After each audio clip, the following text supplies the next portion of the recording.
No intro music. I'm testing a theory with YouTube. We are live for the first of a long weekend. We got a Saturday and a Sunday show.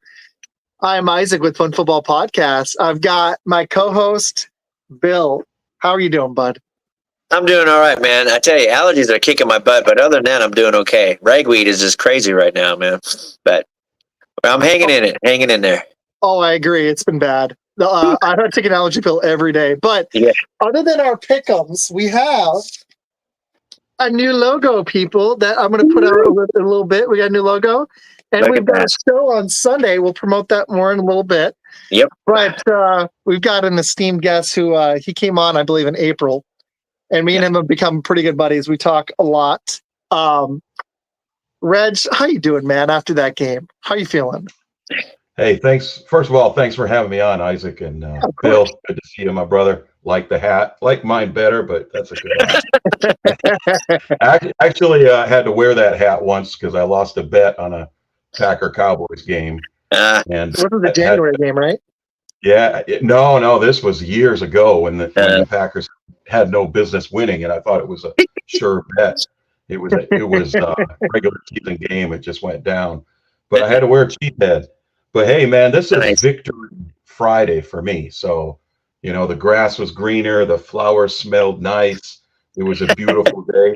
And actually, we had a hurricane today, but it was still beautiful because it's Victory Friday. You know what's crazy is I know not only you, but I know Link on that side of the country, American Football Network, and Med is right down the road from you, and he got smashed with stuff too. Yeah. We're getting early for him. It's crazy. Med's area, they were out power, but I actually live on the island, Hilton Head Island. We never lost power, but the people in the mainland, they lost power. And a lot of that is because our power lines are underground because it's an island. And I guess they could withstand quite a wind. So I never lost power. Med, I should have had him over. He could have been here too. Yeah, exactly. You guys, I told him you guys need to go have a beer together. That'd be awesome. Yeah. So, okay. First off, before we get into the show, can you tell people where to find you when you guys do the Sons of the Star podcast? A little bit about it. Floor is yours, man. Hey, appreciate it. Yeah, my son and I obviously diehard Cowboys fans, and I named him actually Dallas. That's his name. He was born into it. He had no choice. But he approached me right before the end of last season. We decided to get it going late. He approached me about doing a special father-son Cowboys fan podcast. So our theme is I'm old school. I grew up watching Roger Staubach, Tony Dorsett. He was born the 96, the last year the Cowboys won the Super Bowl. So in his lifetime, basically, he has never seen a Super Bowl, where in my lifetime, I've seen 5. So we come from 2 different perspectives, and that's the theme of the podcast. He's more of a stat guy. He breaks stuff down, and I just say, hey, back in my day, we just threw them on their head. You know, I do the old man stuff. He does the new school stuff. It works. So we're Sons of Star Pod on Twitter, Sons of Star Pod, and you can find us on Spotify, YouTube, Apple Podcast. We put it all out there. Cool, man. You guys do 2 shows a week, right? Oh, so yeah, sorry, I missed that part. We try to do a post-game show when it's realistic. Last night was not realistic. It's at, weeknight prime time, but we usually do the Sunday. As soon as the game's over, we go straight on, do a quick wrap-up. And then on Tuesday nights, we do our a little bit more of a wrap-up, injury report, and then pregame for the following week. And we do our picks. So Tuesday nights is our main time. 9 p.m. Eastern, and then Sunday after the game. Cool, have you been keeping track of your picks?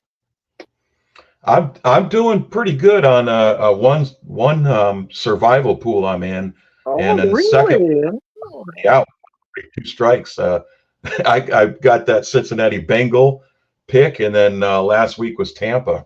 I'm gone. But my other pool, I'm 3 for 3 in Survivor, so my picks have been pretty good. Picking all the games, I'm above 500, but not nothing to brag about. Okay. Well, we could use some help. That's for sure, man. You know what? If we do have time, so people, we're doing a slightly different show. We're going to talk some Cowboys, Giants, and then we're going to hit college football. And because me and Bill are going to do a Sunday show in the morning, I don't want to plug it too much, but we're going to do a show at a bar, a sports Packer bar in Roanoke, Texas, Brass Tap. We're going to go there in person at a Packer joint, and we're going to do our Packer show, and we'll hit the rest of the picks. So if there's not time tonight, because we want to talk college football, because we haven't done it yet. I took a vacation before, and we haven't gotten to do it. So Regg is a big Notre Dame fan, and this Georgia Bama game is a big one. So we're going to hit a lot of college. If Regg, if you have time at the end and you want to indulge us, this has been brutal, man. My one survivor pool, I was out on that stupid Ravens loss to the Raiders. That one killed me.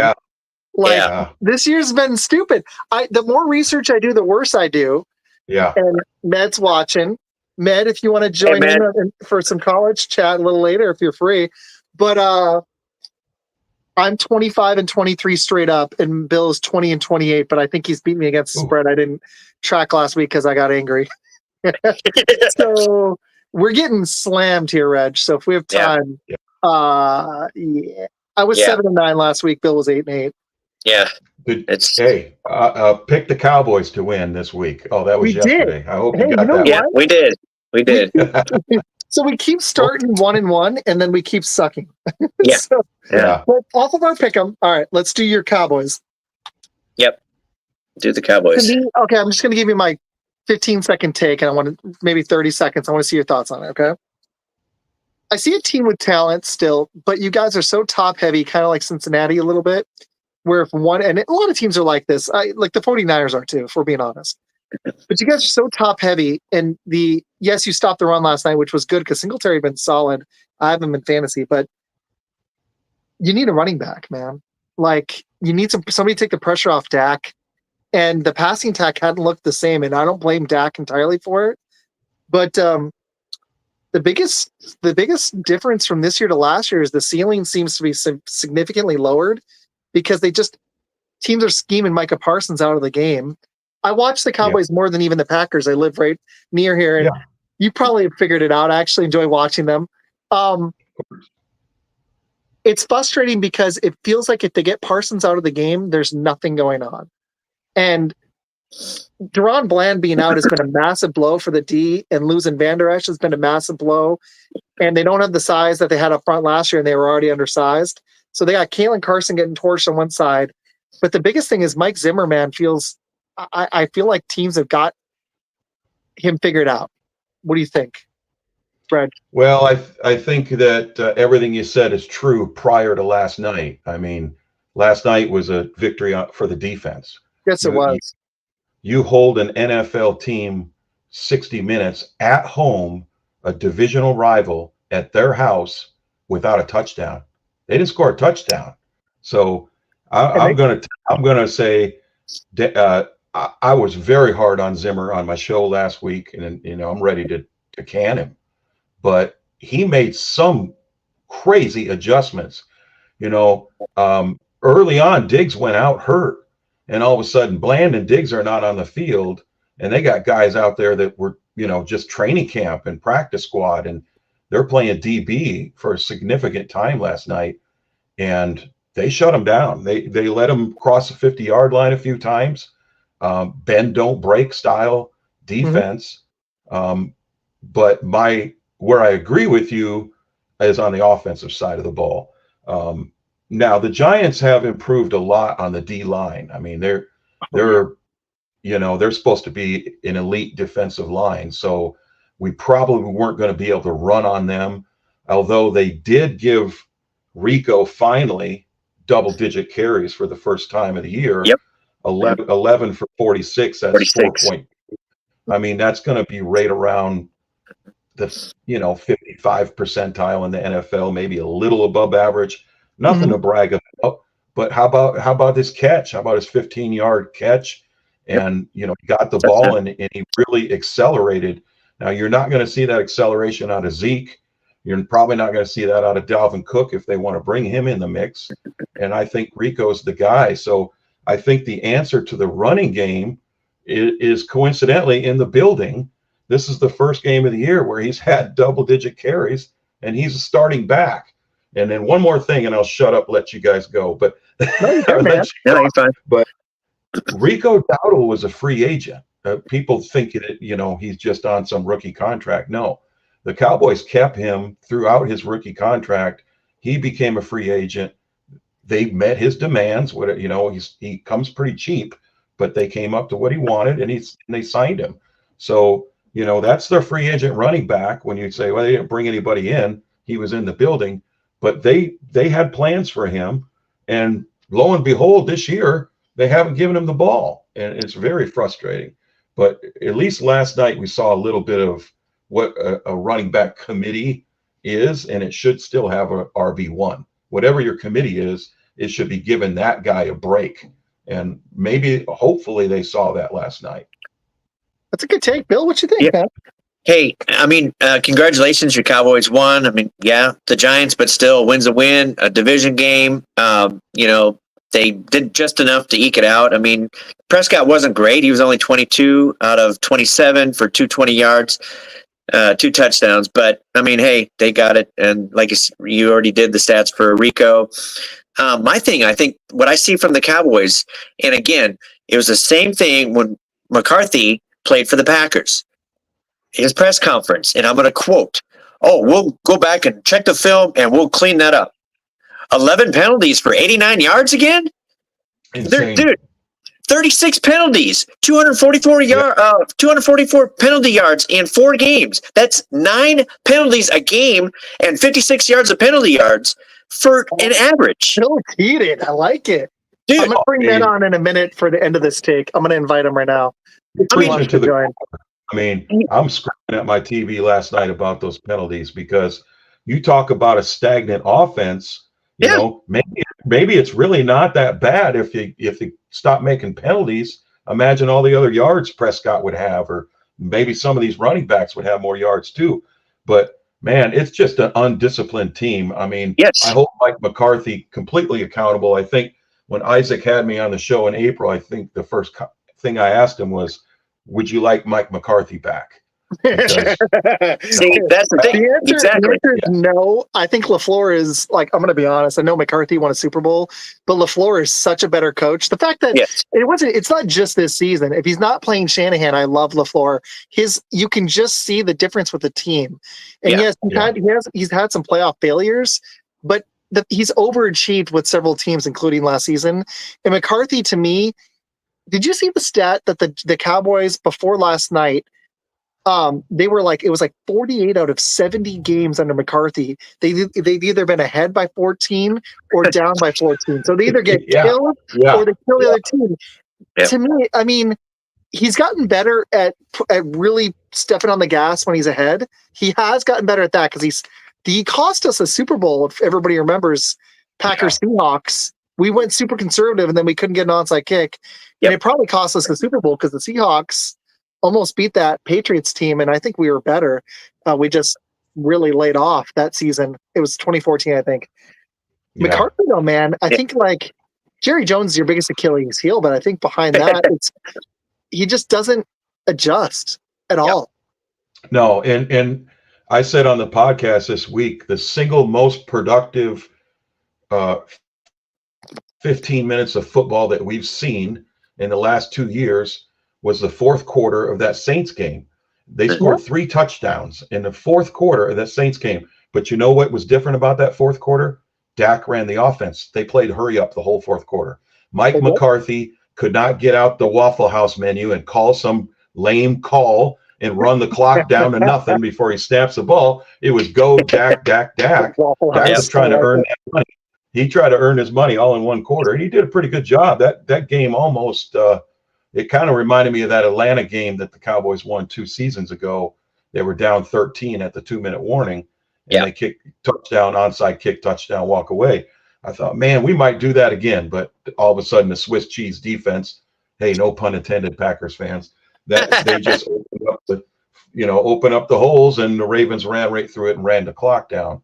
But the offense seems to run better when Dak is changing plays, audible at the line, or he's running a hurry up. And who's the offensive coordinator? That's Mike McCarthy. And he took that job. He took that job. He didn't have that job when he came. He took that. He ran more out of town, which I agree with. That the Eagles can have him, but they ran him out of town, and all of a sudden Mike says, "Hey, I did this and went to a Super Bowl, so sign me up, Jerry." And so Jerry gave him another hat. So he's got 2 hats now, which he didn't need. He didn't need. He doesn't but need that. I just don't. Do you? Here's the problem. Yes, the Giants have Malik Neighbors. I want to see them do this against somebody else, but you can only play the schedule that's in front of you, and they did continue the streak. It's just a little disappointing when they blew him up. They blew him up last season. 100%. And, Isaac, the big difference between this year's team and last year's team that you're seeing is the depth. They let a lot of free agents. Free agents walked. I mean, they're all over playing for Washington. Yeah. Those were not our starters. If you look at, there was 9 Pro Bowlers on the Cowboys, 8 of them returned this year. So, I mean, we should be right where we were. However, they let the entire second string walk. So now, and I don't know if you know this stat or not, but the team in the NFL, out of all 32 teams with the most rookies taking snaps, these are the rookies that are actually playing, not just guys on your roster. That's the Dallas Cowboys. They have a ton of rookies out there. Okay. And that's, hey, that's great because next year with the new coach, we're going to have a young team. But the flip side of that is what you saw last night when Diggs and Bland were out. All of a sudden, there's guys in the secondary. I didn't even know who they were, But the one guy's name, good luck pronouncing even after you hear it.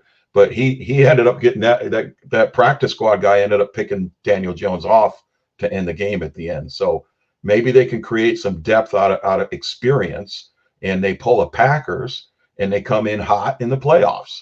You guys were young last year. You had a ton of rookies, ton of young guys. Love is just learning everything as he goes. And by the end of the year, you were hot and you're winning playoff games. You should have won the second one. Yeah. No, I mean that's speaking truth right there. We were cheering for you. We were cheering for you because we didn't want to, beat us, embarrass us, go embarrass the next guys too. So we feel we got misery loves company, but that didn't happen. But yeah, this team's young, man, and that's the difference. That's when you start seeing guys get hurt, and now Micah Parsons is hurt and DeMarcus Lawrence is hurt. Yes, so, he is. That depth thing, you just nailed it, man. Yeah. Marshawn Nealand has been a beast, though. He was a beast last night, number 94, the rookie. Marshawn Nealand, he's a big dude, too. So I'm looking forward. Here's my attitude. This is why you'll never see me upset this year. This is a win-win because it's all in for Mike McCarthy. When Jerry said all in, he's talking about Mike McCarthy. You got to get us to the NFC Championship or beyond, or we're getting a new coach. And this new coach is going to have all these young players, and it's going to be exciting. But the flip side of that is something happens. I don't foresee it, but they make a playoff run and they get to that championship game, and you bring McCarthy back, and those young guys are getting more experience. So I think it's a win-win. If we tank, we're going to get a new coach. We got a young team, and McCarthy hits the road. And I've been waiting for that for a long time. I'm curious if a second weapon, I really like Ferguson, is a second receiver going to develop, and will they consistently give Dowdle carries, and can he just be solid? They don't need a game breaker. I mean, they could use a game breaker, to be honest, but they don't need a game breaker. They just need steady running, because people make the mistake in this NFL where they think that you don't need to run the ball, and that's wrong. Yeah. Especially this season, you're seeing it more than ever, especially early in the season. Yeah. So we're going to find out. I think you're right you nailed it on the depth. And yeah, we have the youngest team, but you guys do have a lot of young guys playing. Yeah. Yeah. The most rookies taking snaps. But I don't want to fail to mention Hunter Luepke, who's kind of a McCarthy. One thing I'll rip at Mike this whole pod, but I'll give Mike a little credit. He appreciates a fullback. You guys had, what was it? Kuhn? Kuhn. I love John Kuhn. John Kuhn, man, I love him. He was great. Yep. He looks just like him. He acts just like him. He runs just like him. And they've been giving him the ball a little bit, and he's lined up as tight end. And I think McCarthy used to do that with Kuhn as well. They line him up as tight end. They line him up as a fullback. they'll put him in motion, and he's been part of the offense. So I would like to see, Hunter Lutke and Rico Dowdle on the field throughout the game, and the other guys can sit. I mean, Zeke, his short yardage is okay, but Hunter Lutke's the young version of Zeke, and he's bigger. He's a big guy, fullback. I give him the ball on 3rd and 1, not Zeke. Yep. So I don't really have a purpose for Zeke except he's a locker room guy. The team likes him. I don't think they're going to cut him. I don't know what they're going to do with him. Yeah. I kind of wish they'd spend a little money on. Dowdle might be good enough. I'd like to see him get some run. I don't know if he is, but he hasn't been given a chance. I mean, he needs, I think he could be. But you asked about a receiver. Cooks is a good receiver too. He was only held to 1 catch last night, but Jalen Tolbert has been a little. It's been a little up and down, but Dak trusts him. He had a touchdown in the playoff game against Green Bay. Tolbert did. He has, he had 3 catches last night, but he's been a decent wide receiver 3. I think he could be a 2 if he had to, if a guy goes down. But Lamb and Cooks is a pretty good combo. I don't see Cooks has lost much. That's my question. Has he? Yeah, he I don't know. 90 yards on the season in 4 games. He's just not. It's almost like the Dowdle thing. He's not getting the opportunities. So I'm just curious. I mean, is it like he used to be a game breaker? I just don't know if I see that. Oh, he's not that. He like I say, he's a wide receiver 2 now. That's what he is. Yeah. He's good for that. He's not. He cannot be a wide receiver 1 on. I don't think any of the 32 teams right now. But if you lay out all the wide receiver 2s, I'd say he was above average. I don't think you have to go. They might. I mean, they drafted this year. They drafted a couple receivers, but I guess they don't trust him yet. So we're not gonna actually. I'm gonna make the fans that are watching. I don't think we're gonna talk much Packers. We might near the end. I'd like to get Regg's thoughts. Diggs was robbed yesterday. That's true. He was. He's playing well. Diggs is playing well, and he is. He complete. Neighbors, that 1 catch Neighbors had, Diggs wasn't on him. So after that catch was made, Diggs went over and they said something to Zimmer or whatever. He took Neighbors every play for the rest of the game. And you know what Neighbors did? Nothing. He had a lot of little catches, and he didn't break out for anything big. He had 12 catches. I mean, Neighbors is going to be a stud. This kid's going to be so good. I wouldn't say he didn't do nothing. He still had a decent. No. He didn't do anything huge. But he didn't score, and he never had another big. He had a 40-yard play when he was on the other guy. But Diggs not going to let that happen. So I think Diggs is back. I mean, there's a lot of questions. We were talking in the preseason. Thank God we got Deron Bland, so Diggs can kind of lay on that wide receiver 2 for the first half of the season and get his legs back. And all of a sudden, Bland's got a hairline fracture or whatever in his foot, and all of a sudden, Diggs, welcome back from your ACL surgery. You take wide receiver 1. So it's true. Thank God, which is tough when you just came back. That's rough, man. Seriously, that's tough. But yeah, he had a nice pick last night. But one of our 11 penalty flags were flying, so they took it back. Yep. He made it was a nice play. Yeah. The refs were a spicy mess. All right. They have been all year, right? Like, oh, look at this freaking guy. What's up, Reg? How you doing? We're talking Cowboys, and we're not getting salty, Reg, but it's like you got a drink, and you're like, you didn't douse pepper, you didn't like layer it with pepper, like if you had a steak, but it's got a little spice. I can hear it in his voice. He's a little salty that they. Yeah, hey, you got power back, Med? Where you're at? Yeah. How about yourself? We never lost it. That's crazy, right? The island never lost power, but the mainland did. Oh, dude, it's unreal right now. Like half of Bluffton is still in darkness. So wow. Yeah. Yeah. He ended work early, Well, Bill. They both got slammed. You guys are only like, what, 25 minutes from each other? 20 minutes? Yeah. Really? It's that. Yeah. It's super that. close. And Well, my be daughter safe, lives though. right around. My daughter lives around the corner from him, so I'll probably drive by his house 3 times a week. Wave to me as you drive by. So this show's gonna be so different. I'm gonna mostly shut up in a minute once we hit college because Bill's warned me and I love it. He's got some good stuff. Good. But really quick, let's all have a closing thought on this Cowboys game. Here's my question I'm gonna pose. And Med, you can give why don't you give your thoughts on the game, and then I've got a question for everybody, and then let's go to some college. Med, what do you think of that Cowboys-Giants game? What are your just general thoughts? Well, I mean, it was a must-win game for him. And it's kind of really crazy to say that, seeing it's only week 4, but that's what it felt like after the last 2 games before this one.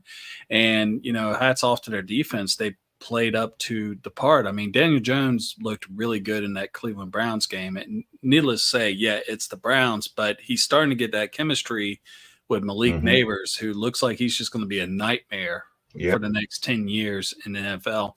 And, the simple fact that they were able to hold the Giants literally to 26 yards on 24 carries is mind-boggling. It is. The one other thing I could say is like you were talking about earlier, you got a lot of young guys, and you kind of had to do that because you're having to give out all these extensions to Dak and CeeDee Lamb. And, you got BB and the left tackle. Yeah. Thank you. You're Introducing some new talent into that offensive line. So there's going to be a transition period. But overall, I have to say, a division rival that, for the most part, y'all been dominating. I mean, this is your 9th win and 10 tries against them. So, as 12 in a row for Dak. Exactly. So, 13 now. That's 13 in a row. That's amazing. That's like the Packers beating on us for the last 5 years. So, I mean, it's one of those things where you kind of just sit there and you're like, not 30 like you guys. 13. And what's funny is we're wearing our Packer gear, but because me and Bill are doing the Sunday show, we may not even wear Packers. But I love that Med brings them in. I love it. It feels so good to have the resident Bear fan hop on and remind me how good we are. I needed that. It's been a long day. I need that stuff. I understand. You work in the school system, and you had a wonderful, wonderful week, and it's been crazy. I had some rough personal stuff pop up. I haven't even told Bill yet. I didn't get a chance. We were talking. Well, we made I did this today. I made this for our live show. And it was actually a day of no kids, and I still just was there all day. But it's okay. This is what it is. It's fine. It's all right. I will say this, Isaac. When y'all go to the brass tap and you're sitting there and you're in a Packers bar, you got to wear Packers stuff. Bill. Bill, do you have an extra cheese head? Ugly behind cheese head. You're putting it on your head. You're going into the bar. I want to see y'all need to wear Packers. I'm going to have this on. This is what I'm wearing to the Packer bar, probably. Right here. If Bill has an extra cheese head, he can bring it for me. I wish. I only got one, but you can wear it if you want. Janae's got some quick thoughts on the Cowboy game, and then I want to give everybody's closing thoughts. Okay. And then we promised college, so we're going to talk college. And Med and Bill, you're going to start because we've got a lot. I want Regg's Notre Dame game, but if you're cool with it, I think we got to start with the Georgia-Bama game. Okay. Yeah, absolutely. Right. Oh, this is cool. Wish you could join their live at the Dallas Stars hockey. That's very cool. I've been to the Packers bar here in Dallas. That's my mother-in-law. Renee, I'm gonna have to tell you where we're going. It's in Roanoke. I'll message you on Facebook. Yep.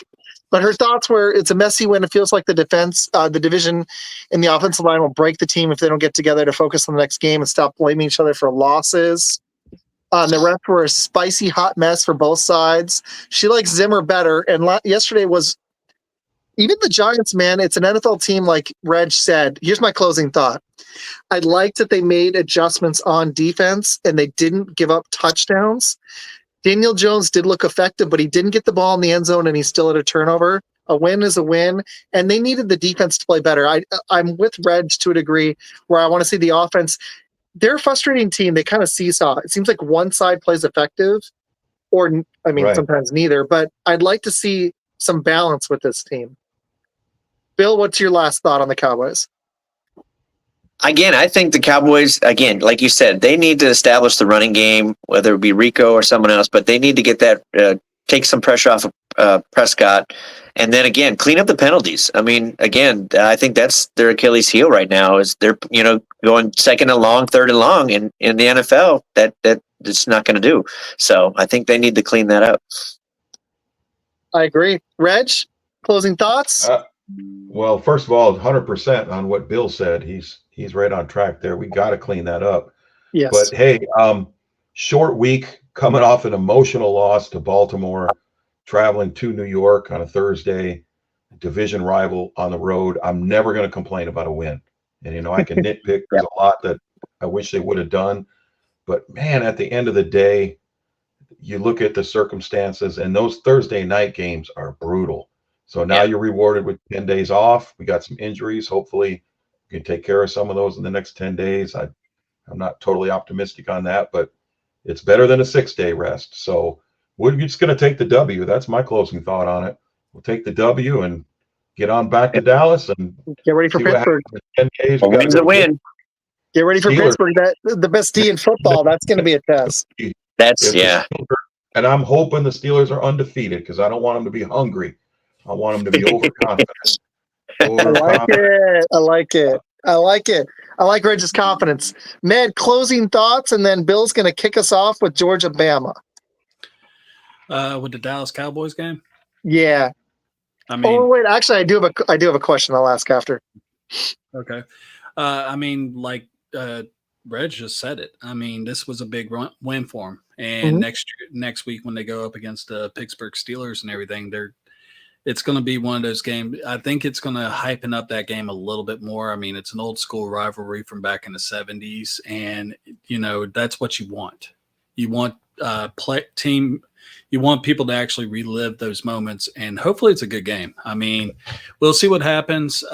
Justin Fields has been playing great since he left us, but it is what it is.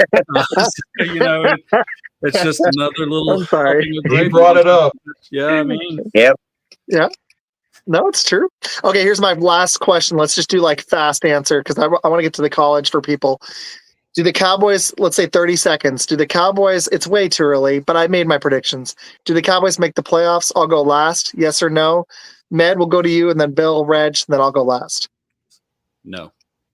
No? Okay. What's your record? Do you think they'll be 8-9? 8-9. Bill, what do you think? Do they make it? Man, I'm thinking 9-7.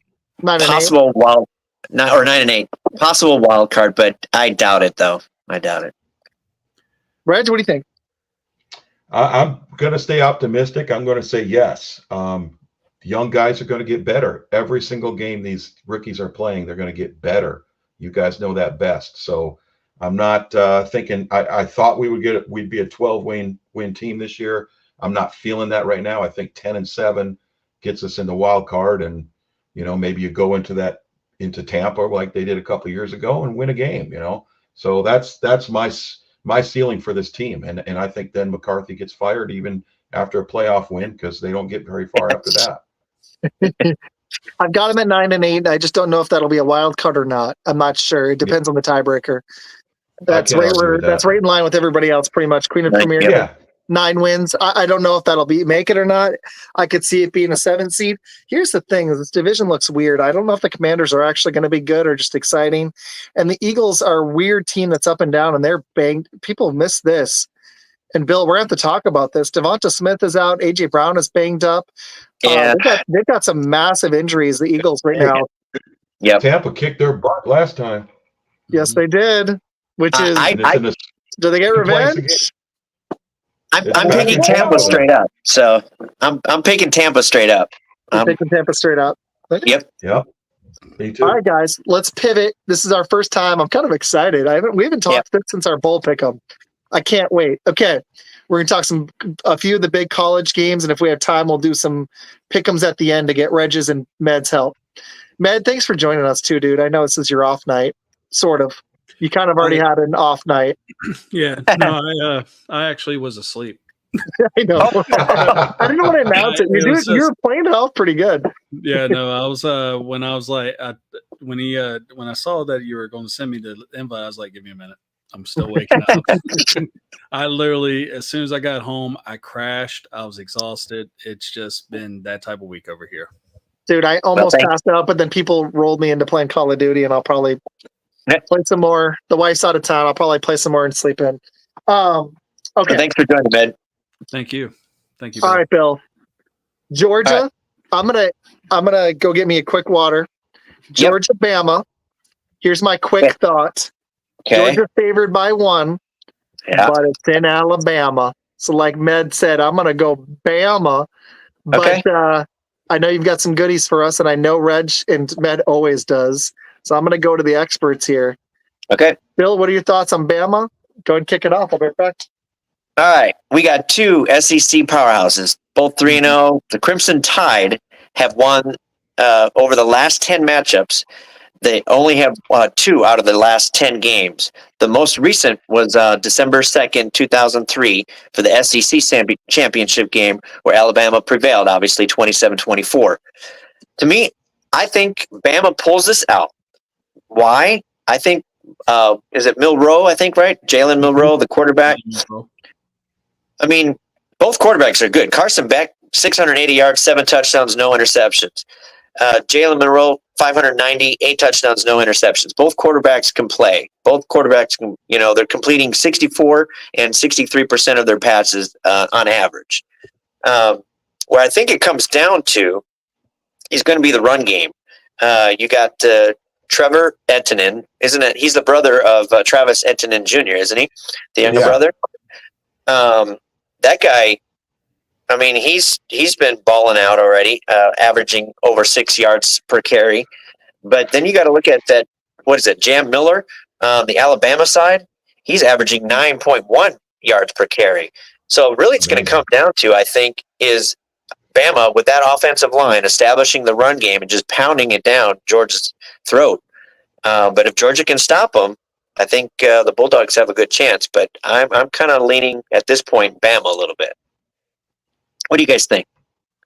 You go first, Regg. Yeah, I'm gonna say roll Tide. I'm picking Alabama.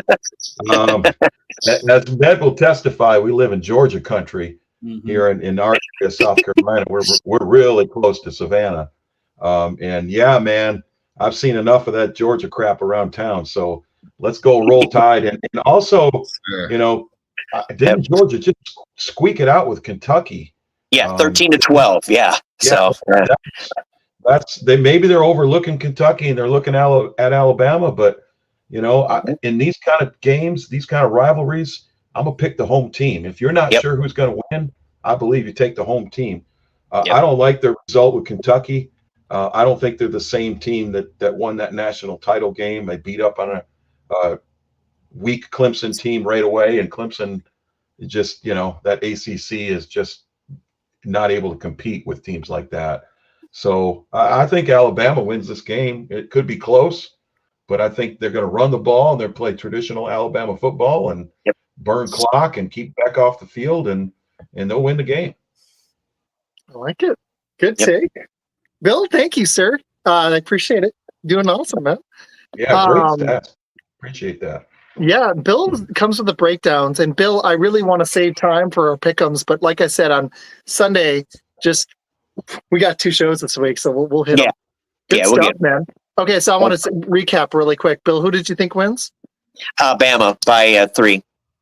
That's a good take. I like it. Med, what you thinking on this one? So what you got here is, me personally, I was one of the Bama fans that actually was kind of down on the Kalen DeBoer hire when he came in from Washington. I mean, this was the guy that went into the national championship, and they just got curb stomped by Michigan.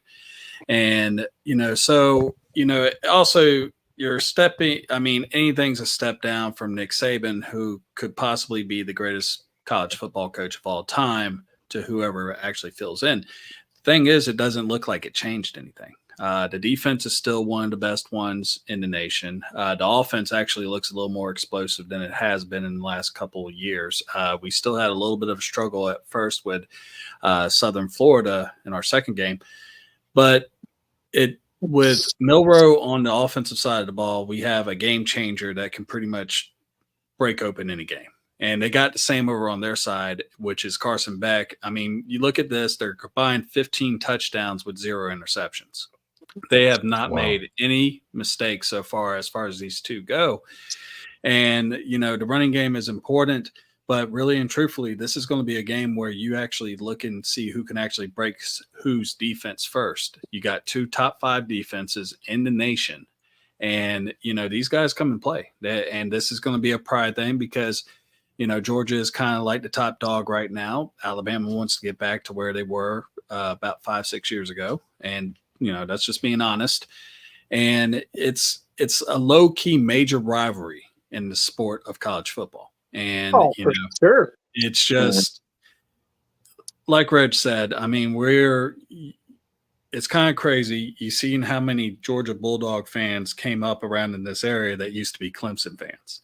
They sure did. You don't see that orange anymore. Yeah, you used to see nothing but garnet and orange, and now you see a lot of red. So there's a few Crimson Tide fans here, myself included, but this is going to be a really tough game. And, the Georgia Bulldogs, they've had our number the last couple times. It is what it is. Everything eventually, every dynasty eventually falls. It's true. Look at the Romans. But, like Regg and Bill said, this is a game where, two big rivals, very equally matched. You have to sit down and watch this game. It's in Tuscaloosa.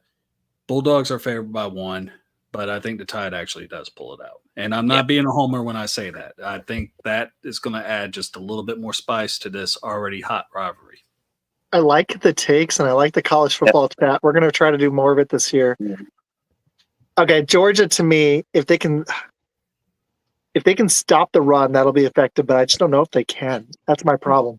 And with it being in Alabama, I feel like if they just calm down starting the game because it's such a big game, because if they win this one, they're number 4 right now. They'll be top 3, and that's one of their toughest games of the season. But I don't know if they're going to come out with patience or if they're going to come out too excited at home and jacked up for this big of a home game.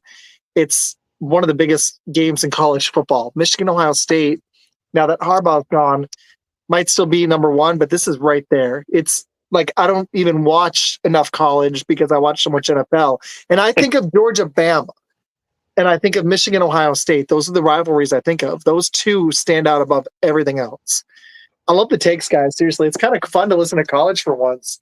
I'm going to go Bama, and I'm going to go Bama by 10. I think they clear. College tends to be like that. I could see maybe a 7-point game, but I think Bama clears at home. I think they'll clear the spread. I'm going to go Bama. All right. I like it. Cool. All right. Anybody have any more takes on that one? If not, I for Regg, we got to talk some Notre Dame. They got a big game this week themselves. Yes, they do. Bill, that is right. This is you, bud. All right. Louisville and Notre Dame. We got the 3-0 and 3-1, the Fighting Irish. All right. Again, did some comparison of the quarterbacks. You got Tyler Slough for Louisville, 850 yards, 8 touchdowns. On the other side, Riley Leonard, 587, 1 touchdown. Again, 2 very comparable quarterbacks. Maybe Tyler Slough a little bit more, yardage and touchdowns, obviously. But again, it comes down to the running game too. Izac Brown of the Cardinals. Good name. Yeah, I know Izac. Yeah, Brown. He's only got 16 carries for 173, whereas Jeremiah Love, he's got 339, 4 touchdowns. So the rushing attack of Notre Dame, the Fighting Irish, probably a little slight better there. But then you got that Ja'Cory Brooks on the other side for the Louisville there. He is leading with 17 receptions, 297 yards, averaging over 17 yards per catch. So this one I think is going to be a good shootout. I think Notre Dame is favored by 6.5. I'm thinking the Fighting Irish. I think they take this one by 6. Like it. All right. Well, no, I don't. I mean, well, no, this is a tough one. Like, I think Notre Dame wins too. I think I'm with you. But you know what? I think we got to let Regg go first here because this is his team. Regg? Yeah. Once again, man. great job, Bill. Love the stats. The only thing I want to add to everything you said is Riley Leonard has carried the ball 46 times on his own for 322. He's 7 yards a carry, and he scored a whopping, you ready for this, as a quarterback, 6 rushing touchdowns. Wow. So when used correctly, and we saw that last week when they let their offense start with his ability to run, all of a sudden the passing lane's wide open, and he threw his first touchdown pass last week, and I believe he had a pair of rushing touchdowns. I don't have that in front of me, but I know he had at least one, and I want to say he had 2. So if they use him correctly, I think they should run up and down the field on Louisville and win by double digits. But what we saw in their loss, after going into Texas A&M and shocking the world, Notre Dame can't compete with the SEC team, and they sure can't compete with the SEC team in their house. And the biggest house, the A&M field, which is right on top of you, this is going to be a joke, right? Notre Dame beat them up. They pushed them around, and they won that game. And then they go home and lose to Northern Illinois. Yeah. So, what happened in that game was they made Riley Leonard a pocket passer. They said, we're going to pad his stats. We're going to get him in the Heisman race. The game plan for it. They went out and tried to execute it. He's not that guy. That's not what he did when he went into A&M. And that's what he did last week. They got right back to where they should be, letting the offense run through his ability to run. Roll him out. They do RPOs. They come out of the shotgun. He just runs up the middle. I mean, he's got 7 yards of carry. He's got more carries than the leading running back for Louisville. And it's not even close. He's a quarterback. So they could lose this game if they try to go back to making him a pocket passer. But I don't believe they will. And I believe you're going to see Notre Dame can compete and win those games against ranked teams like Louisville. Not top 5 teams. That's a whole nother story. But those teams around 15, those ACC teams, Notre Dame's got better recruiting. They got more talent. They got the facilities, and they're at home. I mean, they should win this game. They should win it easily. But if they do something silly again, and I don't think they will, I think they learn you lose to Northern Illinois, that lesson learned, right? I mean, whatever you did in that game, don't ever do it again. Whatever it was, don't ever do it again. And that was making Riley Leonard a pocket passer. And Regg, you hit it right on the point that Northern Illinois, they woke up, they beat Purdue 66-7, and then they beat Miami of Ohio 28-3. So, I mean, they responded. So, they scored 66 points. Bill. I like this. And he didn't throw a touchdown pass. He had 0 touchdown passes. Yeah. They scored 66 points. All right. So, and then last week they did it again, but it was a slower process. I mean, I think, wasn't that 28-3 final, 28-3? 28-3, yeah.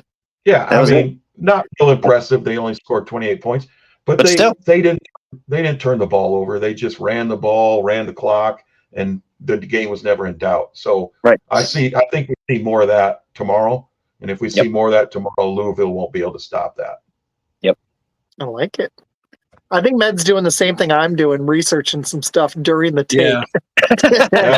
Which I do. All Bears fans Notre Dame fans. If you're a Bears fan, you should be a Notre Dame fan.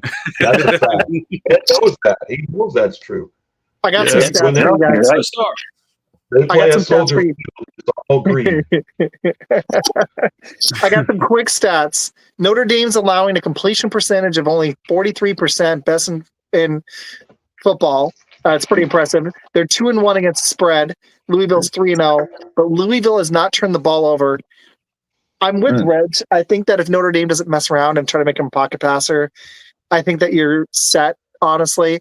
And if they want any chance, you guys got to remind me, and I know I should know this, I'm hosting a college show, but bear with me. It's like my first one in a minute. Is this the year where it goes to 8 teams for the playoff? It is, right? 12.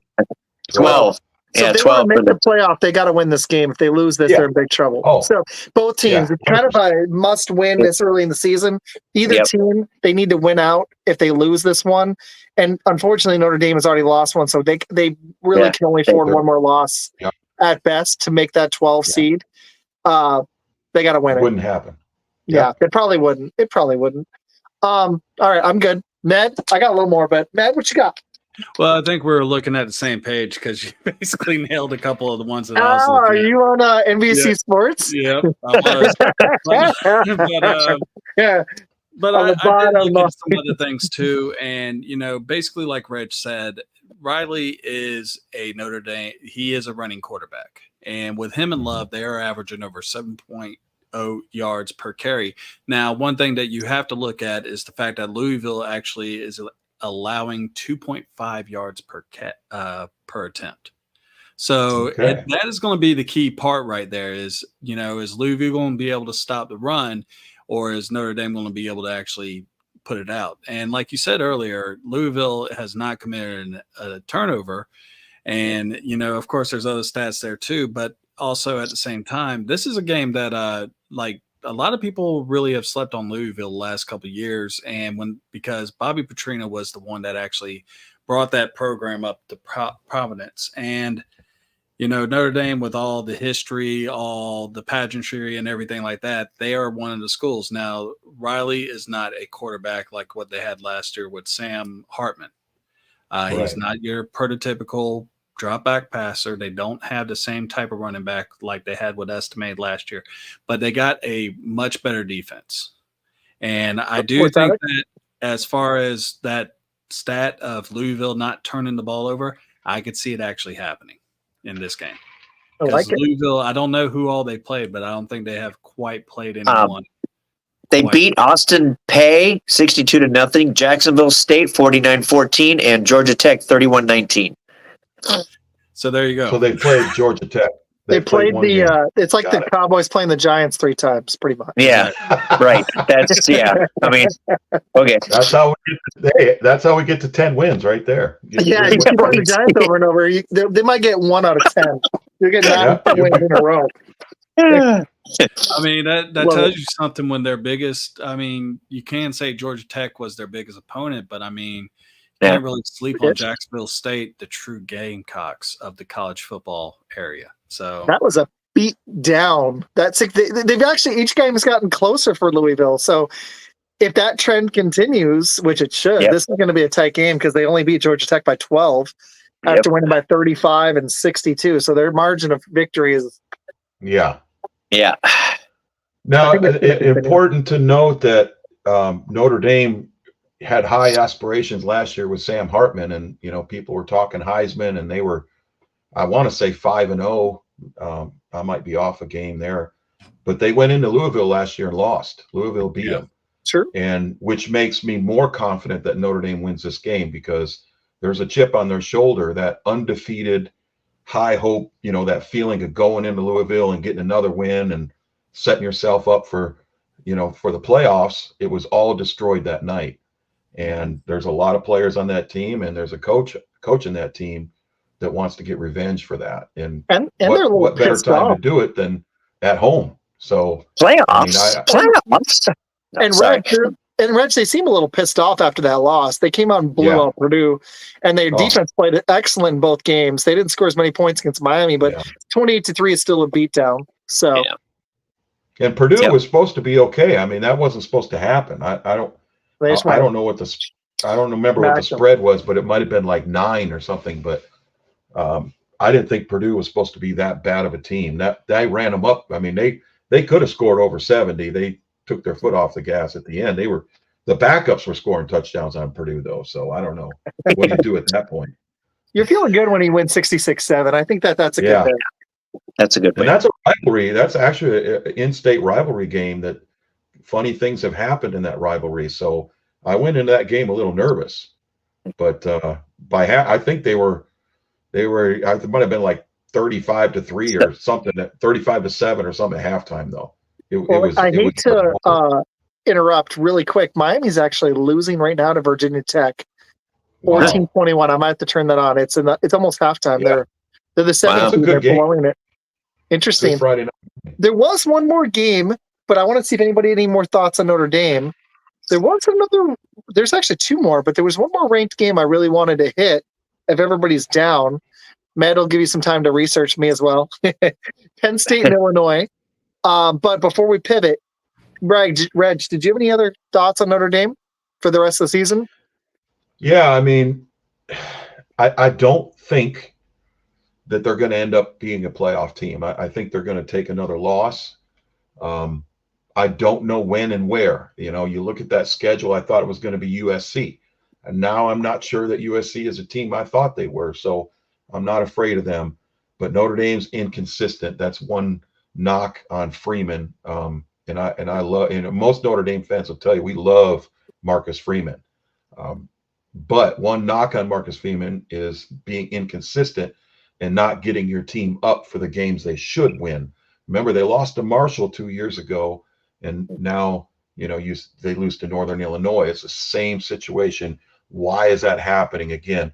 Now with one loss and being independent, and people give us a lot of crap for being independent, but let me tell you something about being independent. You lose 2 games, you're not in the playoffs, period. You're not getting selected. But if you're in a conference and you win the conference with 3 or 4 losses, it don't matter. You're in the playoff. So there's an advantage to being in a conference that Notre Dame doesn't have. I'm okay with that. But know this, going in, if you lose 2 games, you're not going to the playoff. So I think that's a tall tale for Notre Dame. So maybe they get in a big bowl, but I don't think it'll be the playoff this year. They still got Stanford, Georgia Tech, Navy, Florida State, Virginia, Army, and then USC. Sorry, Matt, go ahead. All winnable games, but the Freeman era is that we're going to trip in one of those games. And the thing about it is the reason why they are actually independent in football and nothing else, because they're in the ACC as far as everything else is concerned, other than football, is because they wanted to keep those rivalries. I mean, USC, that's a huge money maker for them. You have, like you said, a lot of the other schools like Florida State, all those are all rivalries that they acquired over time. Because when Notre Dame was first, when back in the day, they were the powerhouse. Like, no one else but Notre Dame or Michigan. Like that whole area, that's where football was at as far as college football goes. Illinois was a powerhouse back in those days. Mm-hmm. So the reason why they stayed independent is so they were able to actually keep those high profile matchups that, they grew and actually cultivated over time. I mean, who doesn't remember the Matt Leinart game where USC had to actually score a go-ahead touchdown with the last second of the play?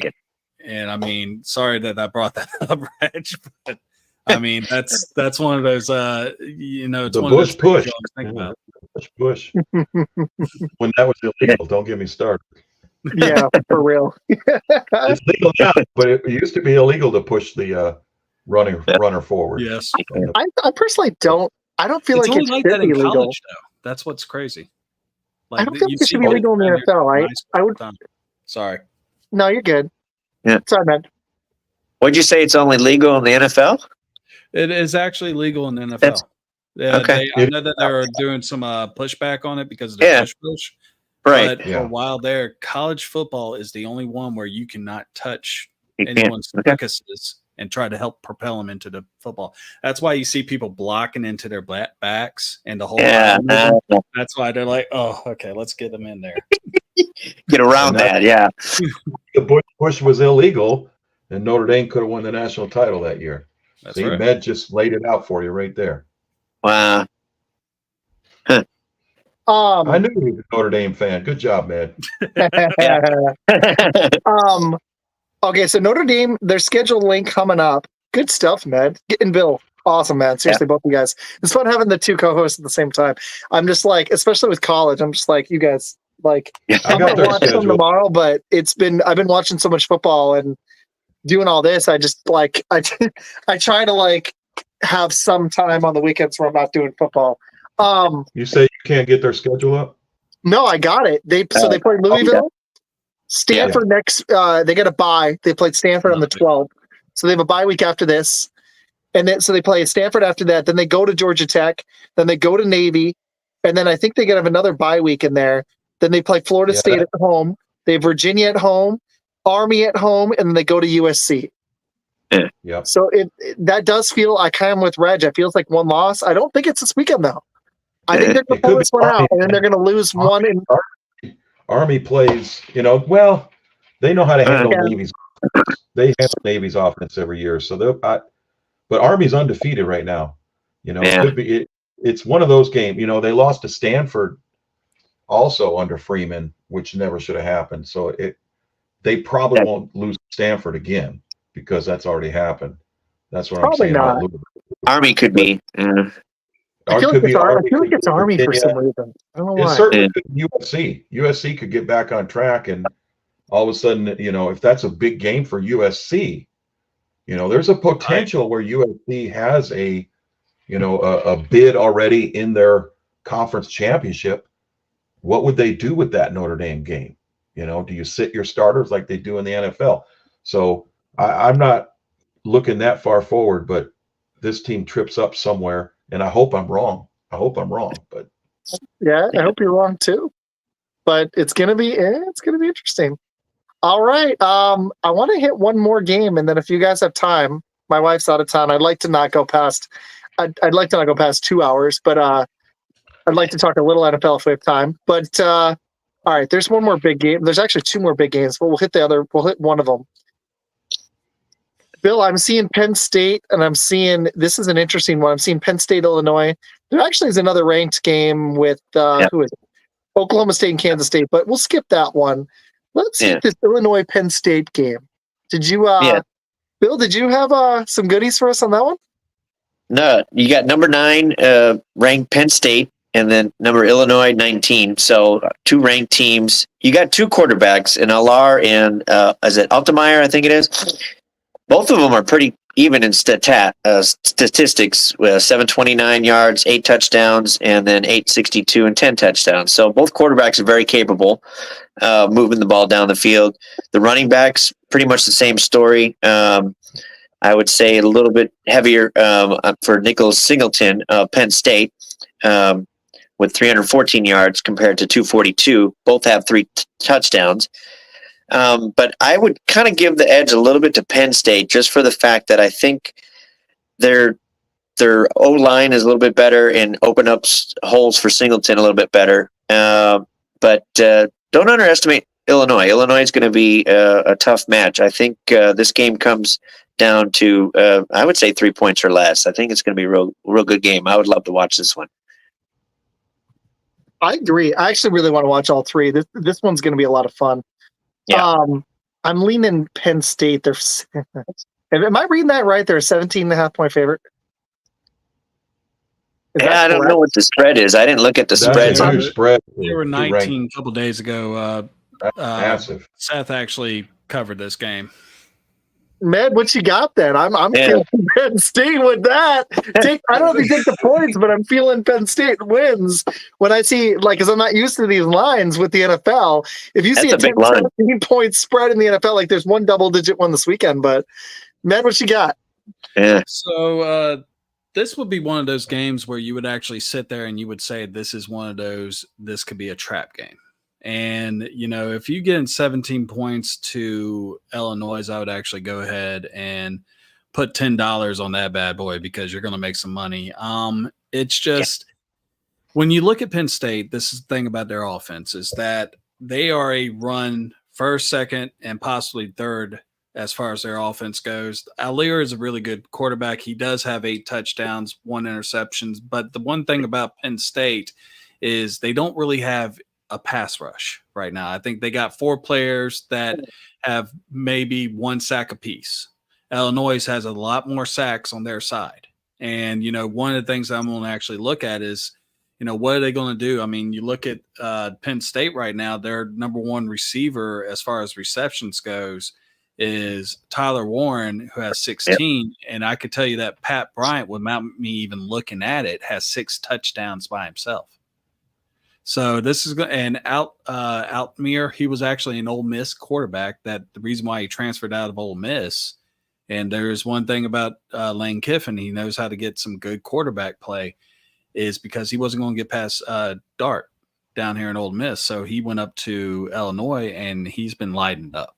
So I think, I think it's mostly because people expect like Bill said, the Penn State offensive line is extremely talented. They're going to try to cram it down to third of the Fighting Alumni. Yep. But I think it's going to be a lot closer than 17 or 19 points.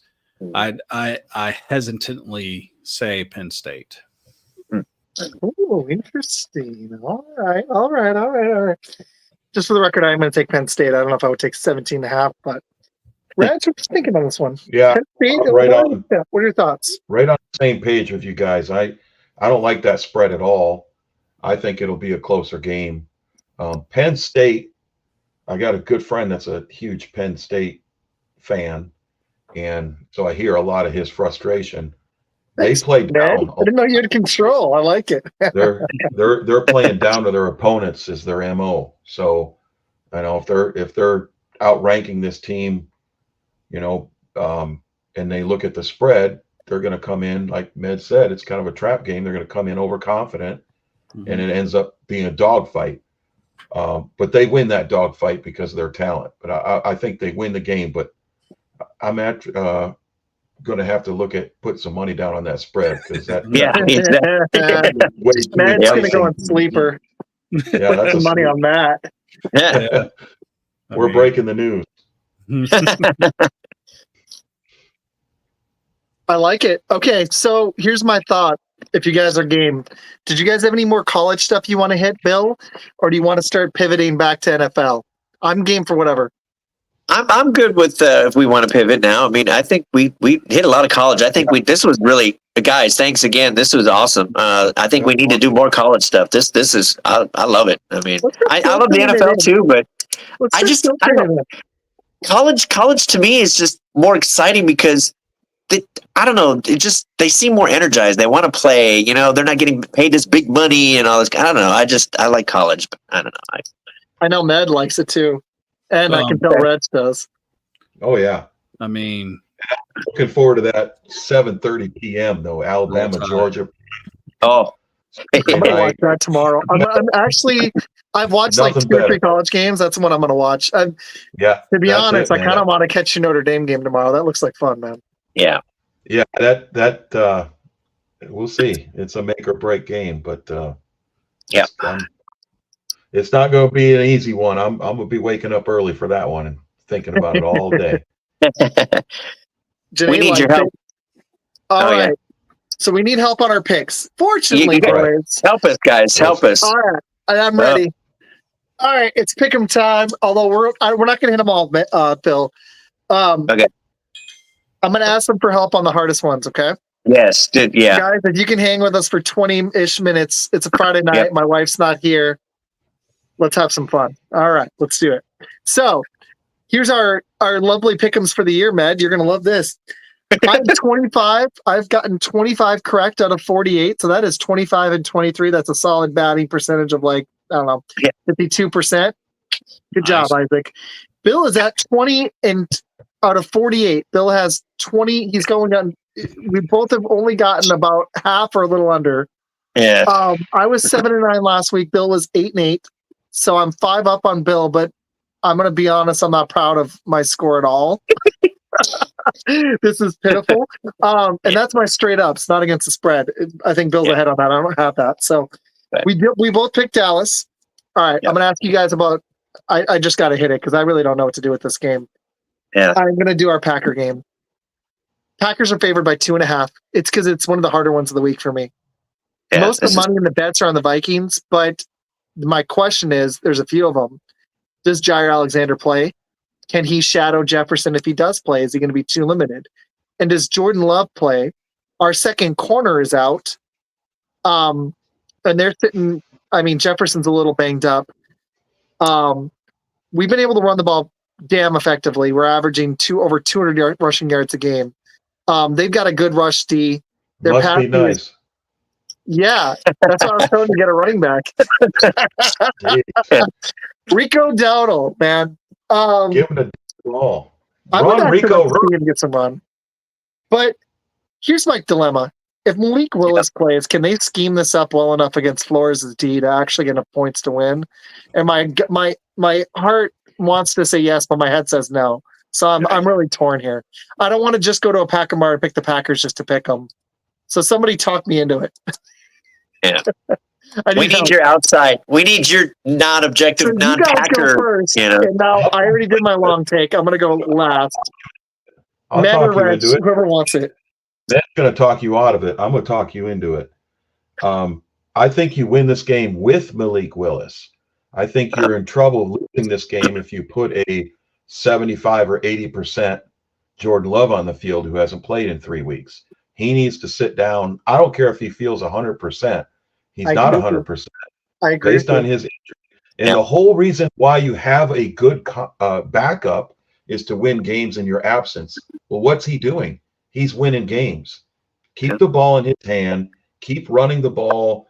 Play conservative. You're at home. Minnesota doesn't play well in Green Bay. If these two teams split this year, it's going to be home and home. There's no way Minnesota's sweeping you this year. Green Bay wins this game in a close game with Malik Willis. If they decide to start Love, I think Minnesota wins a game. I know, and I'm a big Jordan Love fan, but I don't think he's 100%. And if he gets hurt, you're throwing your season away on a game that you're winning more games than you thought without him. So this is a bonus. I'd leave him in. That was a really good take because I actually don't want to see Jordan Love play this game against the Vikings. Steve. He's not 100. Yeah. Sorry, I love Jordan Love. Sorry. No, I like it, man. I feel exactly the same way. I want Malik Willis to play. I'm worried that this is the game we're going to see not the best out of him, but I think LaFleur can scheme up enough to keep it competitive at the very least. So Green Bay's favored by 3, and I can guarantee you Vegas assumes that Willis is a quarterback. All right, you already talked me into it. It's written in pen. Yeah. I'm not erasing it. I'm going Green Bay. Med, what you got?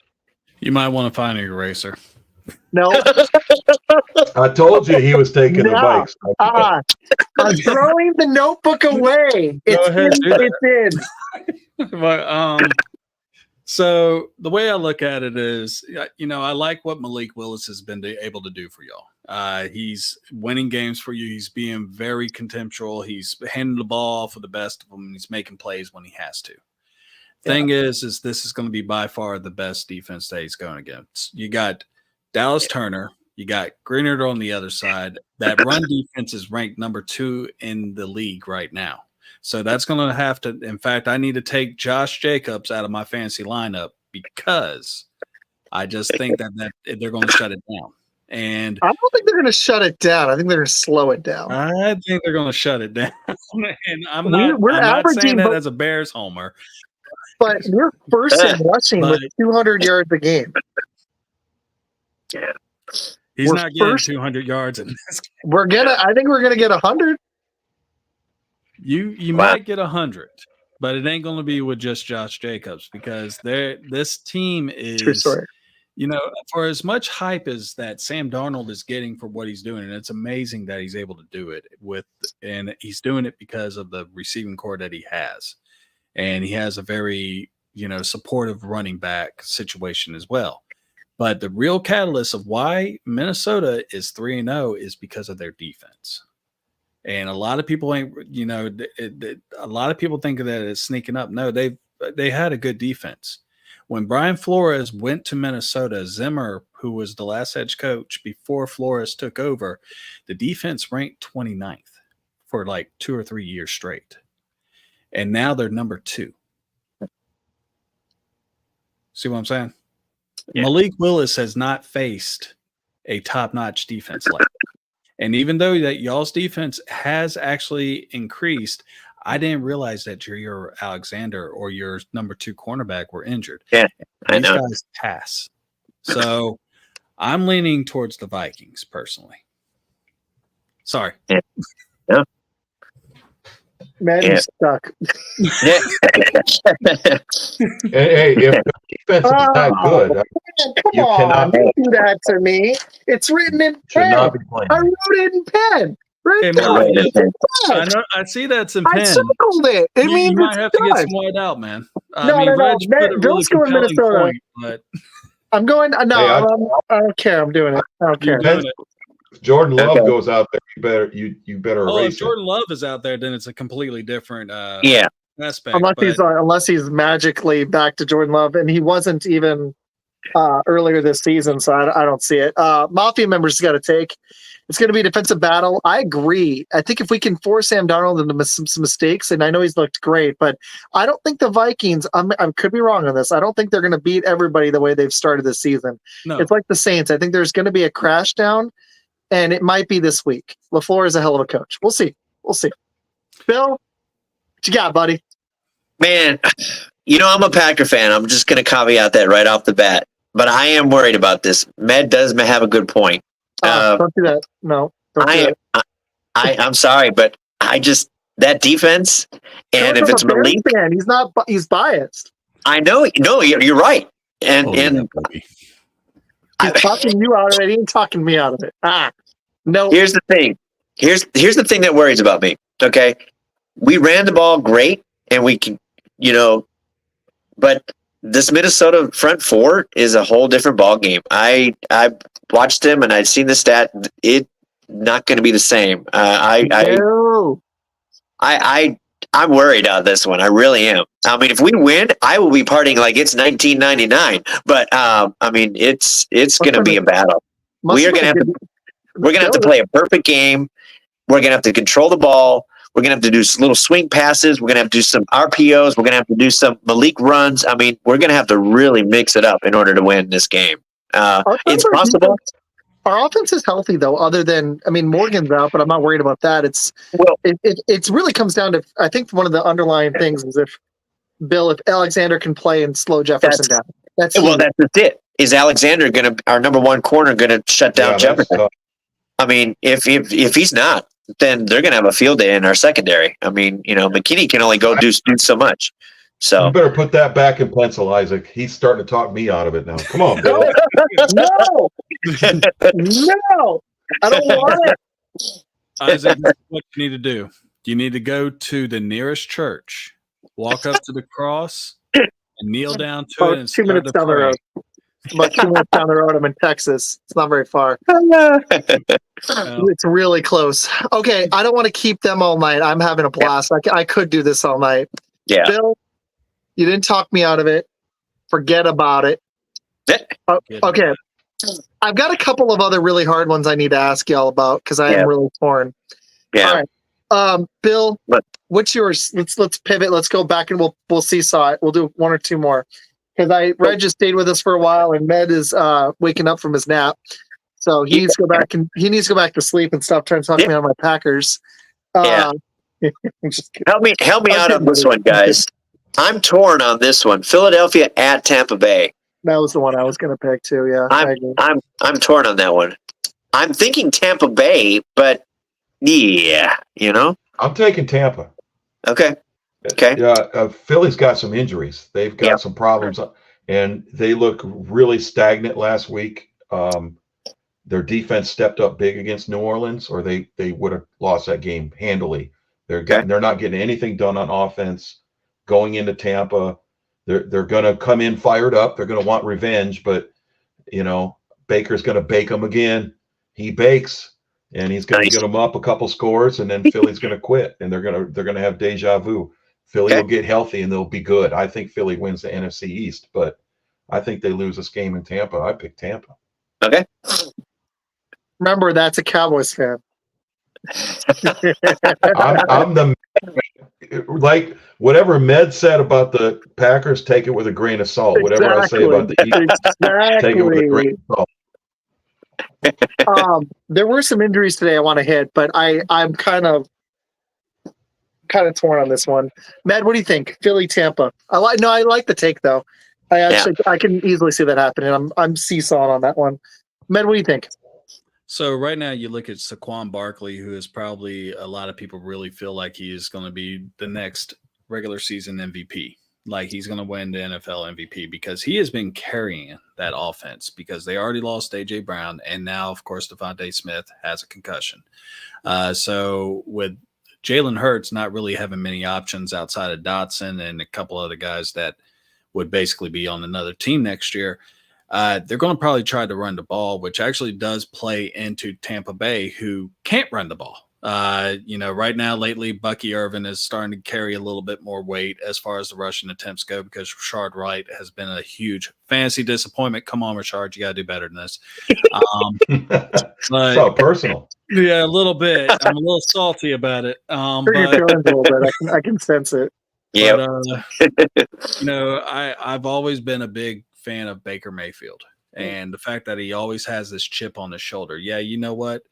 With what happened with Cleveland, I think it's freaking karma. The fact that Deshaun Watson fell flat on his face and they kicked Baker Mayfield out. Yep. Went to Carolina, struggled there. Went to LA, struggled there. Now he seems to be in the best situation that he possibly could have gotten into last year. He has two deep threats, where really one major one with Mike Evans, and then you got Godwin on the other side that is a great possession receiver. I do. And now you got the rookie too. Yeah, exactly. Yep.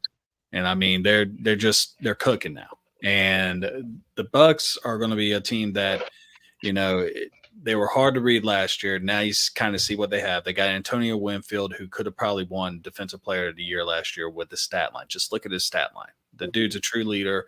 He leads by example, and that stat line proves it.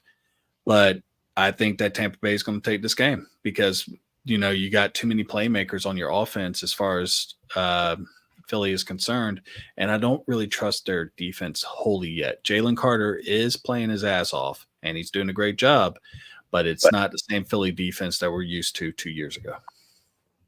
So there's some big injuries in the game. Winfield is out of this game. Jalen McMillan, the rookie, is out. Vita Vea is questionable. Bucky Irving, the rookie running back, is out. So their two rookies on offense that have been kind of rolling for him are both hurt. On the Eagles side, Devonta Smith is out, and A.J. Brown is questionable, and Lane Johnson's questionable. So you got some injuries swinging this game back and forth. Philly's a heavy favorite. I'm going Philly. I think they're going to get revenge. I think they're going to be ticked off. I think Saquon is going to roll. I think that, let me put it this way. If A.J. Brown is out too, I don't love it. But they figured out how to beat New Orleans. And you would think Tampa would be ticked off after that Denver game. But I think Philly's going to be ticked off after that playoff loss. Revenge. I'm going to go Philly. Okay. Wow. So basically what you're saying is if the Cowboys play the Packers, the Cowboys will win because they're ticked off from the playoff loss. Good logic. I like it. If they were capable. If they were capable. Oh, come on. You guys are going to Lambeau. He's going to leap into the stands. Oh, yeah. Dak will be in the stands. Throw cheese curds at him. Like, get out of the stands. They'll drive. I love it. You have that McCarthy Boulevard there in Green Bay. We're going to drive the bus right down it. Ooh. Can I like pivot? I want to pivot away from the picks for a second. I want to get you guys' general thought on the NFL this season. Just if you want to do one more game after, we can. Reg, I like that take because the Cowboys should want to get revenge. That was bad. And like we should want to against San Fran. They keep smoking on revenge too, but no. Yeah, the Bears. Yeah, Bears. Yeah, hello. If they had, if only they could block. If only you could block. Like if only we could stop the run. If only you could block anybody. Yeah. If we could actually run. If we could actually run. The Colts didn't even play their rookie pass rusher, and DeForest Buckner was out, and they still couldn't block. I was anticipating the Bears, and that was their get right game. And speaking of, the Bears game is one of my hardest ones this week. Yeah. But what's your guys' general thoughts on the NFL this season? Like with the passing being so down and running being up, but not just that. I feel like we're seeing it's entertaining to watch. I can't tell if it's more parody or if it's the CBA and the teams not having as much practice time early on in this, like in the preseason, and taking time to gel. And unfortunately, because guys didn't take hits, I feel like we're seeing more injuries around the board. Yeah. Yep. Like, and it's not just quarterbacks. I think the NFL is going to have to rethink this 2 preseason games they want. I think it'd be a mistake. I just want to get you guys' thoughts on this really quick. It's been kind of like sticking to my brain. I enjoy watching it, but this is the hardest I've ever had picking games. And it's because of all these injuries and this wildly uneven play. I got the ball if you want to give it to me. What you got, man? All right. So, yeah, part of it is the parity. I mean, that's what makes the NFL so great. But when you're talking about the touchdowns being down right now, you look at that fact that all the players that are actually at the quarterback position right now are really young. There's not really many veterans there anymore. You've had 15 college quarterbacks picked in the first round in the last 3-4 years. Yeah. And out of that, that's a lot of inexperience. It takes time for players to actually build up to the speed of the pro game. And, when they're used to being the best athlete on the field to being just another dude on the field, that's a big take for them. They're not used to being that dominant. They got a bye with natural athleticism to actually make themselves great in the college game, but then they have to pull a Peyton Manning and sit in the film room and learn everyone's tendencies and adapt to that game plan. You look at Bryce Young, who just got yanked. Andy Dalton goes in. He kills it. Nukes them. I know. I almost took Carolina this weekend. Yeah. I'm not joking. The Panthers' offense looks better significantly. And it's mostly because he understands the game. You do not have Ben Roethlisberger. You do not have Eli Manning. You don't have Peyton Manning anymore. You don't have Tom Brady. You lost all these great passers that were of Drew Brees, that were in the NFL for the last 10, 15 years. That's a lot that you lost talent-wise. Those are all Hall of Famers. Yep. You got Josh Allen and Mahomes, but it's like, what else do you have? A-Rod. Yeah, I was going to say he's a future Hall of Famer, but he's getting up there in age. And it's now, you look at the Jets, they're really, even though they got A-Rod right there, they got him more of his game management type quarterback, field general, if you will, where he'll sit down and turn around and hand the ball off to Bryce Hill. Yep. And, you don't want to say it. You don't want to say the name. I know y'all know everybody hates him, but when you look at veterans, you put Dak up there. I mean, he's an old guy. He's 30 now. I mean, he's up there too with one of the pure passers left from that generation where he's entering the twilight of his career, and he puts up good stats. Just doesn't win playoff games. Yeah. But yeah, you're right, Med. That's a really good take. I was thinking more about penalties and the lack of play in the preseason, which I think those two go hand in hand. If you don't play in the preseason, you're not game sharp, you commit penalties. You're not hitting in the preseason, you're not playing in the preseason, you're not taking hits. These guys are getting hurt. I think the NFL's made a big mistake cutting down preseason. I would love to go back to 16 games and 4 preseason. I agree.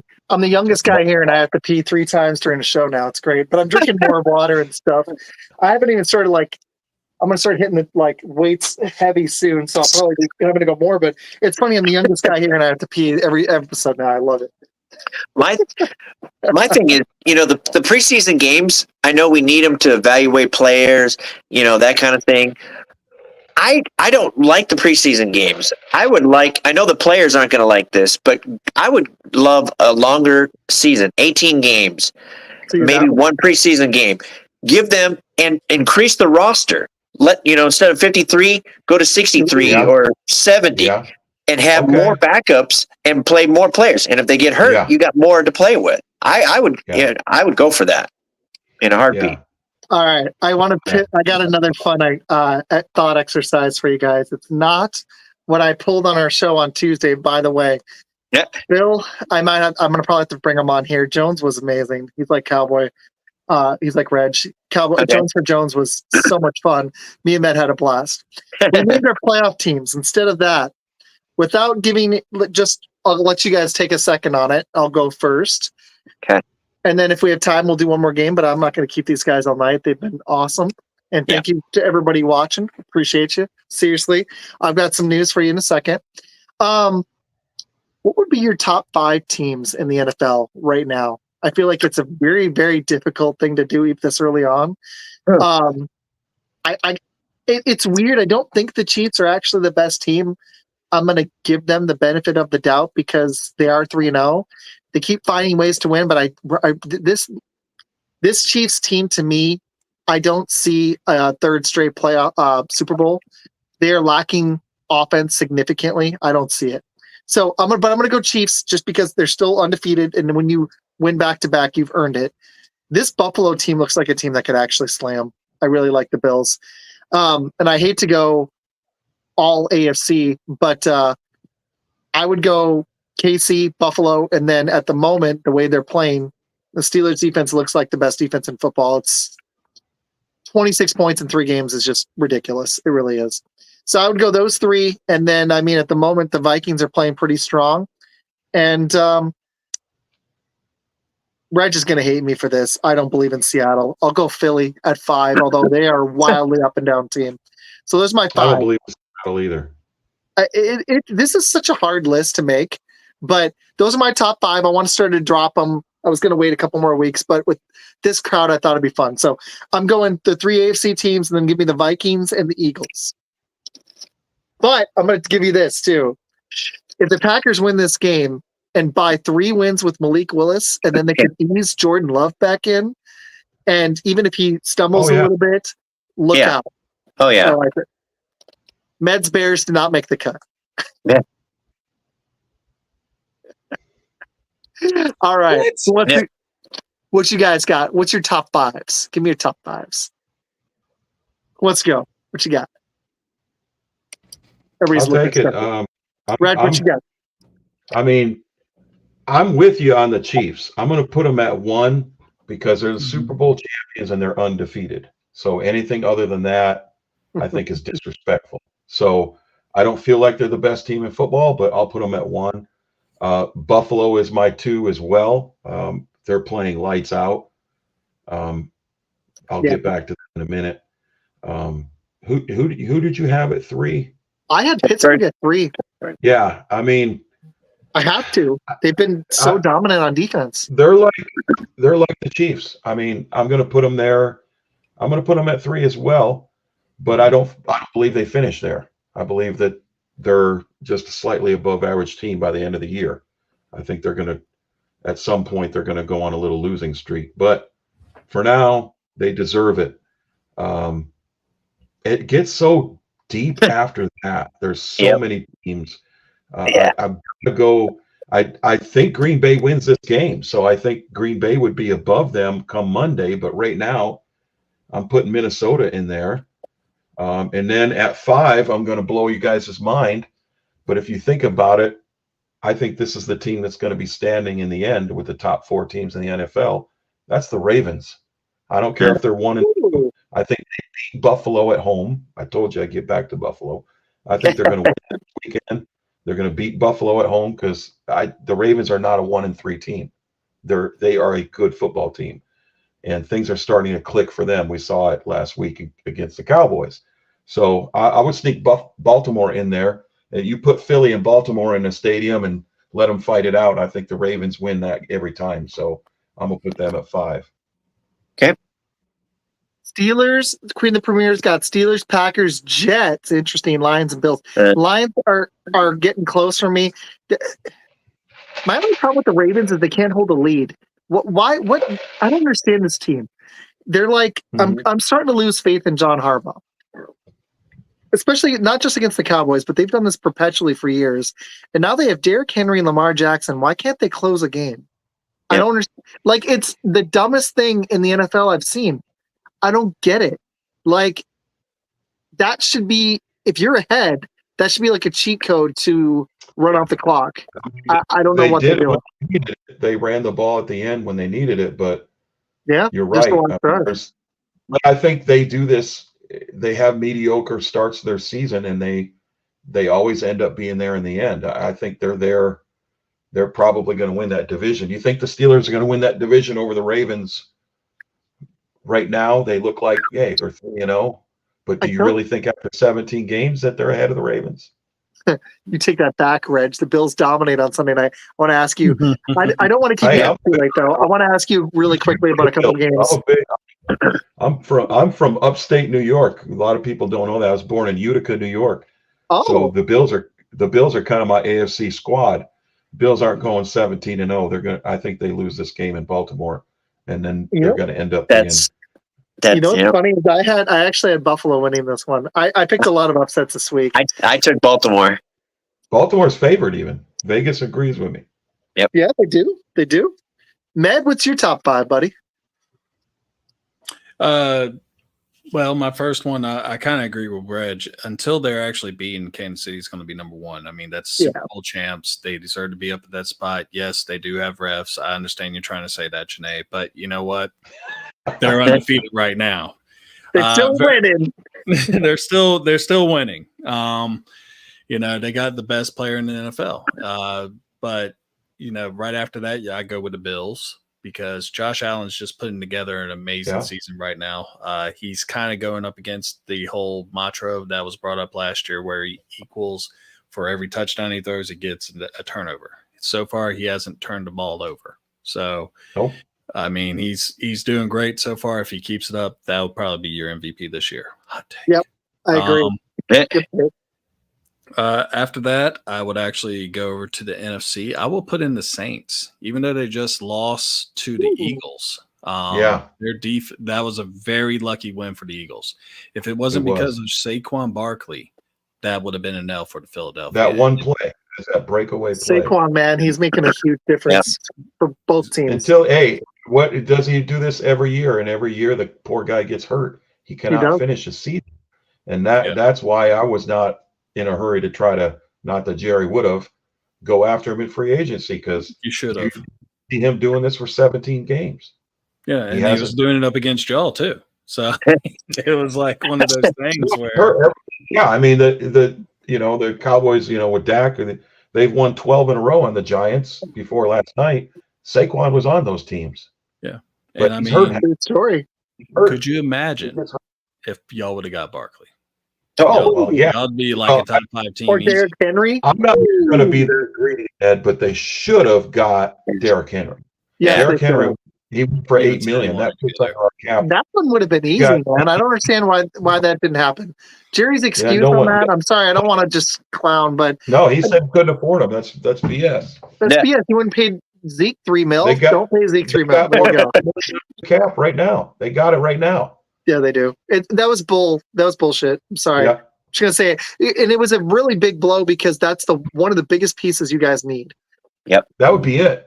That would change everything. Like, I feel like we'd be looking at the Cowboys completely differently with even just one good season of Derrick Henry, which I think we all think he has in him. Maybe 2 more. Like, dude is an all-time great. He's built. He's in shape. I mean, his age doesn't matter. I agree, man. Med, what's the rest of your top 5? Sorry. So my fourth one, I will go with.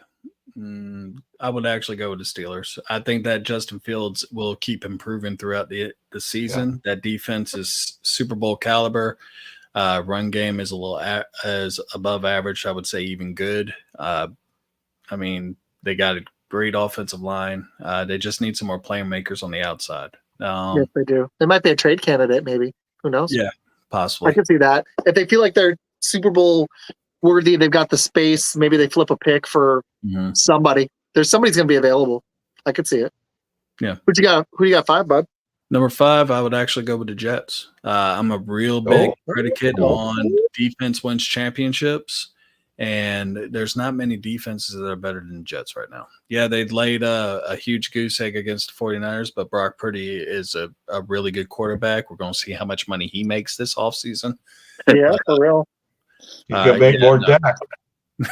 He should, but he went into the table and laid Dak's contract down and say, "Now top that."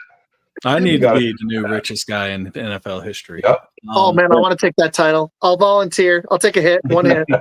I'll take one hit for 5, however much mil. Yeah. It would suck, but I'll do it. Yeah, the Jets. They seem to finally got it together as far as like who they have over there. If everyone stays healthy, they would be someone that could potentially make a huge push towards the end of the season. I like it. All right, Bill. Bud, you ready? You got this? You got this. I got a little different take. We got to get their thoughts on the rest of our picks really quick before we go. Yes, that's true. Jerry Jones is a jackass. That's for sure.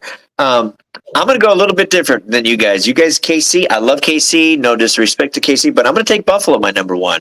I like Josh Allen. I think, Josh Allen is still, up there. He's got, maybe a little bit different, Diggs being gone, but I think he doesn't feel like he has to force it to Diggs all the time and, try to make, he can kind of spread it around and move the ball. But KC, I put them at 2.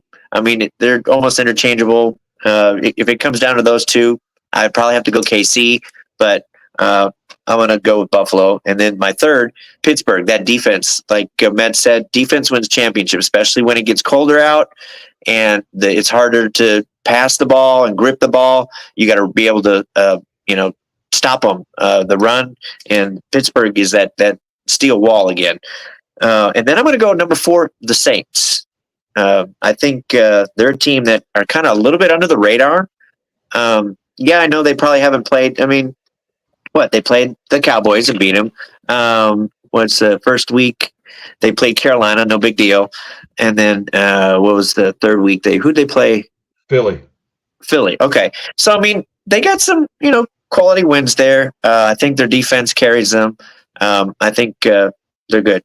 And my number 5, as much as I hate to say this, being a Packer fan, but I'm going to pick Minnesota at number 5. I thought you were going to say the Bears. Med's got a bounce, which sucks, and I want to get a thoughts.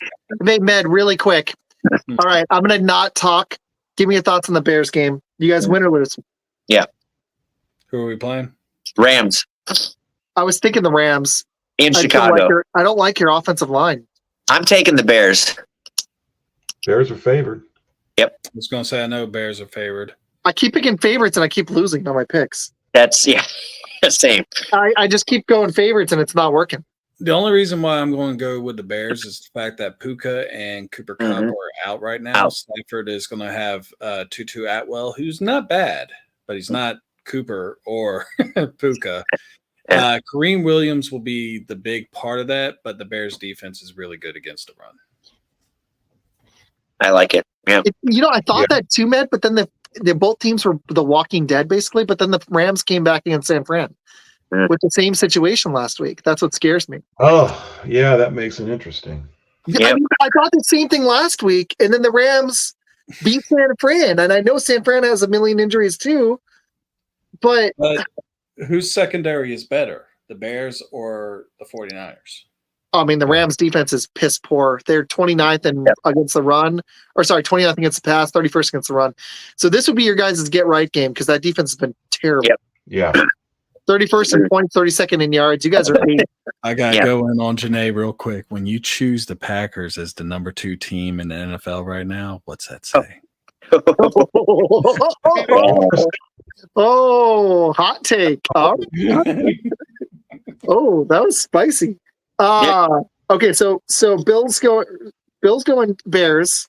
Red's going Bears. Love you, Janae. Red, who are we taking? I got the Bears winning it. Ned has convinced me. The Rams just don't have any receivers. I'm gonna flip to the Bears. I don't think. No, don't do it because I said it. You said it. But it's gonna be ugly. I'm taking your stuff with a complete grain of salt. You're a Bears fan. Yeah. No, you guys know the better D. I'm worried about Stafford figuring it out no matter what. And Kyron Williams figuring it out. My problem is that your offense hasn't figured anything out. That's the only thing that scares me. Caleb looked a little better last week. This better be the game Caleb starts looking good, but it's not on him. Do you trust Eberflus? I don't. And that's not as a Packer fan. Eberflus sucks, and they haven't been able to protect Caleb. So you need to get with someone with Caleb. You need to get someone that is, I guess you would say, a quarterback whisperer. It's just what you got to do. And Eberflus, I know he's trying hard, but you don't try very hard in the NFL. There's a reason why they say not for long, and he's going to let go. There it goes. Phone died. But hey, you're still here. Yep. So you get to see my sideways face with my nose. Nice. Hey, that's a good picture, though. We love it. It is. It's a great picture. There it is. Thank God. But Go back right there. yeah, it's already green. I know. See, Ben, you do root for the green. I'm more into Green Bay, but no, I think they just need Eberflus. I really think if we don't make the playoffs, he's gone, and I don't see us making the playoffs. I agree. All right, I like it. So we all went Chicago. I went Green Bay. Reg went Green Bay. Bill and Med went Minnesota. Yep. What were the picks on the Philly-Tampa? Bill, who'd you take again? I took Tampa. Tampa. Yeah. I think Med took Tampa too. I did. I'm going to stick Philly on that one. I got to do something different. Yep. Okay, I don't want to run through the rest because we're at almost 2 hours. Yeah. Bill, did you have one more you wanted to ask for opinions on quickly? Let's see. The Baltimore one sticks out to me. The one that I don't like, you got Washington at Arizona. I'm thinking Arizona, but Washington, could be sneaky there. I don't know. I almost picked Washington right away, Reg. After the way Jaden Daniels looked, I know it was against Cincy, and Cincy's D is trash. But to be honest with you, Arizona's D isn't much better. No. I don't know. They're a weird team. They've actually started to improve on defense. As much as I just said that, they're actually middle of the pack, which is showing some improvement. Washington's D is pissed. They're at the end. They're like they're 30. I don't know. They're like 30th right now overall. 29th in yards, 30th in points. But both offenses are top 5 in points and top 10 in yards right now. 3 games in. Jaden Daniels is leading the way with the passing attack, and their running game has been stellar. I do think that both teams can put up some points here. I don't know. I just got a weird feeling that Washington's going to figure this one out. But Arizona's been a wildly up and down team. This is what makes it so hard to pick. Which Cardinal team's going to show up? Are we going to see the team that started up on Buffalo like 21-3, and then they fell apart, and then they wiped out the Rams, and then they couldn't score on the Lions, but they shut them out in the second half? Which Cardinals team? Yep. I don't know. Reg, what do you think? I think the Cardinals win that game because, and I'm going to tell you, I don't see the Commanders being 3-1 and sitting atop of the NFC East for long. That'd be crazy, right? That would be. I think that they're the flavor. They're the flavor of the week. Everybody's talking about their one game, and that's great. The rookie showed out, and I'm a fan. I think that was a great pick. I can't see your face, Med, so I'll assume that you probably aren't smiling when I say this, but that's the pick the Bears should have made. No, I agree. Okay. But I just don't see him doing that 2 weeks in a row and going on into the West Coast on the road in the afternoon game, different time, different humidity levels. Arizona coming off a good win. Yeah. They are favored 3.5. So I don't think I'm crazy saying Arizona's going to win that game. Damn it. This is why I just got to stick with my first pick. Agreed. So Isaac Washington wins. They're the real deal. If they win this game, that's what scares me. If they win this game, they did beat a desperate Bengals team, but a bad Bengals defense. They beat the Giants. Yeah. Well, I'm just going to be honest, Reg, I don't believe in at all. And the one good team or possible good team the Washington played, they got destroyed week 1. But they do have a rookie, and that could get better, or teams can get tape on them. It can get worse that first year. It just depends. Arizona's done this, but I see talent with both. I actually had both teams at 9 wins before the season. So I think you're going to see a lot of this with both teams. I'll go Arizona. Matt, who do you have? So I'm going to go ahead and tell you to erase that again because I think the Commanders are going to win this one. That you already said that the Arizona defense is not that much better than the Washington's, and Jaden Daniels, like I said before, and you heard me 20 times before the draft, I was always bigger on Jaden Daniels than Caleb Williams, and that it's going to be an offensive battle. I do like what Arizona's doing. This is going to be a good, close, high-scoring game, but I just think that like I agree with Reg because Maybe it is the fact that, they just beat a desperate Bengals team, like you said. And yes, they are the flavor of the week as far as that's concerned. But I think this is a team that is starting to creep out of the shadow that was Dan Snyder, and they're actually building something pretty impressive there right now. I think that they will actually take this one. Okay, here's what we're going to do. Just don't write down any more of my picks and let me think about it tomorrow. Let's just do that. Yeah. Let's just do that. I'm not going to make any more picks tonight. Let's do that. Bill, what's your next one? What you got? I'm not making any more picks. No more picks for me. No more picks for you. You're funny. Let's see. Matt, I hate you. Yeah. Both of you, everybody. The Saints Falcons. Yeah, that's a good game right there. Yeah. My problem with that one is I think that the Saints are going to figure it out, but yeah. How's Atlanta favored there? I think they're a better team than the Falcons. Is there any injuries in that one? Let's look. We'll do one more after this, and then we'll wrap at about 2 hours. We need to go 2 hours, but we do have a lot of people. Well, I think mostly Twitter, but a lot of people are watching. So thank you for everybody for hanging out. We appreciate you. I got news I'll break in just a minute. Let's look at this stupid game. Okay, Atlanta's favored by 3, of course. Yeah. All right. Chris Olave is questionable. Alvin Kamara is questionable. That's interesting with a hip. Okay. Their tackle is out. Their linebacker is out. The Falcons, nothing.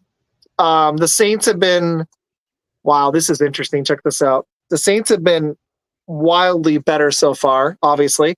Second in points, but they did just get held to 12. They're still second in points, even with that 12-point game.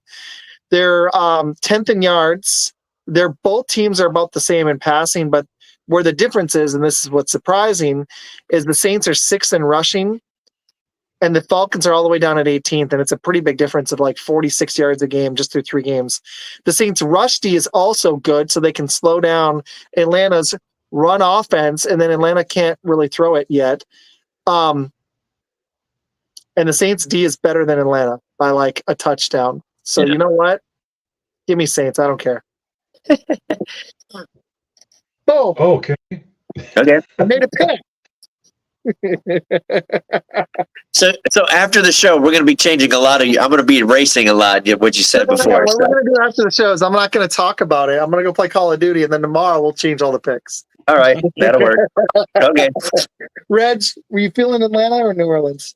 I was feeling New Orleans, but I'm concerned with those injuries. And yeah, that is a problem. Like the Kamara one is the one that scares me the most. I think the Saints are the better team in the end, but I'm going to change my mind. I'm going to take Atlanta at home because of those injuries. Let me pull up the injury report and see if anybody practiced today. Hold on. Is Kamara out or just questionable? Oh, Bijan Robinson is limited. Okay, see. I forgot about that. This stupid Yahoo doesn't pull up all the injuries. I just like it for the stat. Well, they still got Taylor Aguilar. Yeah. Yeah. Algier, yeah. Or how do you say that? I don't even know how you say that. Algier, you're right. Algier, yeah. I messed up his name like you've been messing up the word Falcons. Falcons. Falcons. The Falcons. Falcons. I was like, who are the Falcons? The Falcons. Okay, that's an island. So Chris Olave was a limited practice today. Alvin Kamara was limited practice. They're both questionable. Demario Davis is out for the Saints. That's a big one. That's groin, but he full practice. Taysom Hill's back for them. Okay. Hold on. Where's the Falcons? No. See, there it is again. Falcons. Where's the Falcons? The Falcons. Okay. The Falcons, Bijan is full practice today. He's good. Okay. And Judon full practice. So, man, yeah, that is a lot of injuries. Yeah, I'll stay with the Falcons. Bill, what you think? You know what? I originally went the Saints. I'm going to stay the Saints because every time I change the darn thing, I wind up losing it. So I'm going to stay with it. That's why I'm not changing any yet. Yep. Yeah. Med, what are you thinking? Atlanta? As much as I think that Kirk Cousins has been kind of a disappointment in Atlanta so far, I will go ahead and say Atlanta because those are some significant injuries, and Demario Davis, that is a huge one for their defense. You guys are making me think about it. All right, I'll think about it tomorrow. I'll make people wait through it. All right, Bill, one last game. All right, let's talk the big one. You guys ready for this? Last one of the weekend. The last one of the show. I'm going to let you guys go. Thank you for hanging for so long, Reg. I appreciate you. And Med, this is like my favorite trio of people. This is fun. Thank you, guys. Okay. Yeah, buddy. Yeah. Bills, Ravens. My thought is, yes, the Ravens are desperate and they're 1-2, but here's my thought. I just think the Bills are better. It's that simple. I just think Josh Allen's going to figure this out. Yes, he's going to lose a game at some point, but they are rolling. And I don't trust this Ravens defense. They don't look the same. I agree. But they don't look the same anywhere. I just think Buffalo's flat out better. I mean, you've got Bernard out, but he's been out. Taron Johnson's been out, and they still rolled. The Ravens D is down at 24th. They're 32nd in passing. What is that? They're first in rushing, but they don't need to pass. They got Lamar Jackson. I'll go in Buffalo, man. Yeah. I just think they're a better team, even though it's in Baltimore. So you guys talk me out of it. They win when they don't pass. Yep. Exactly. True story. Exactly. And you're looking at a desperate team right now at home, 1-2. They don't want to go to 1-3. They're going to come out with a little edge and a little the chip on their shoulder coming out. And I think that defense takes it up another notch.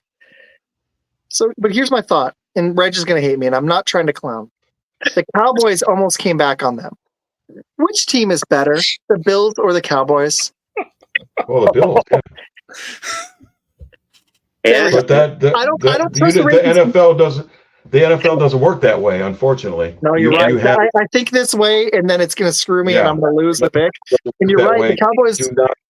They don't go undefeated in the NFL. When you got an undefeated team nowadays, you got to look at that as a red flag because that team's going down. Yep. And then you say, do you believe the Baltimore Ravens are a 1-3 team? I don't. No. I can't see that happening. That is an interesting thought. Call it influenced or call it rigged or whatever you want to call it. The NFL is going to be a lot more comfortable with a 2-2 Ravens and a 3-1 Bills. That's all I'm going to say about that. Yep. And you know what I mean. Yep. Okay, so everybody else?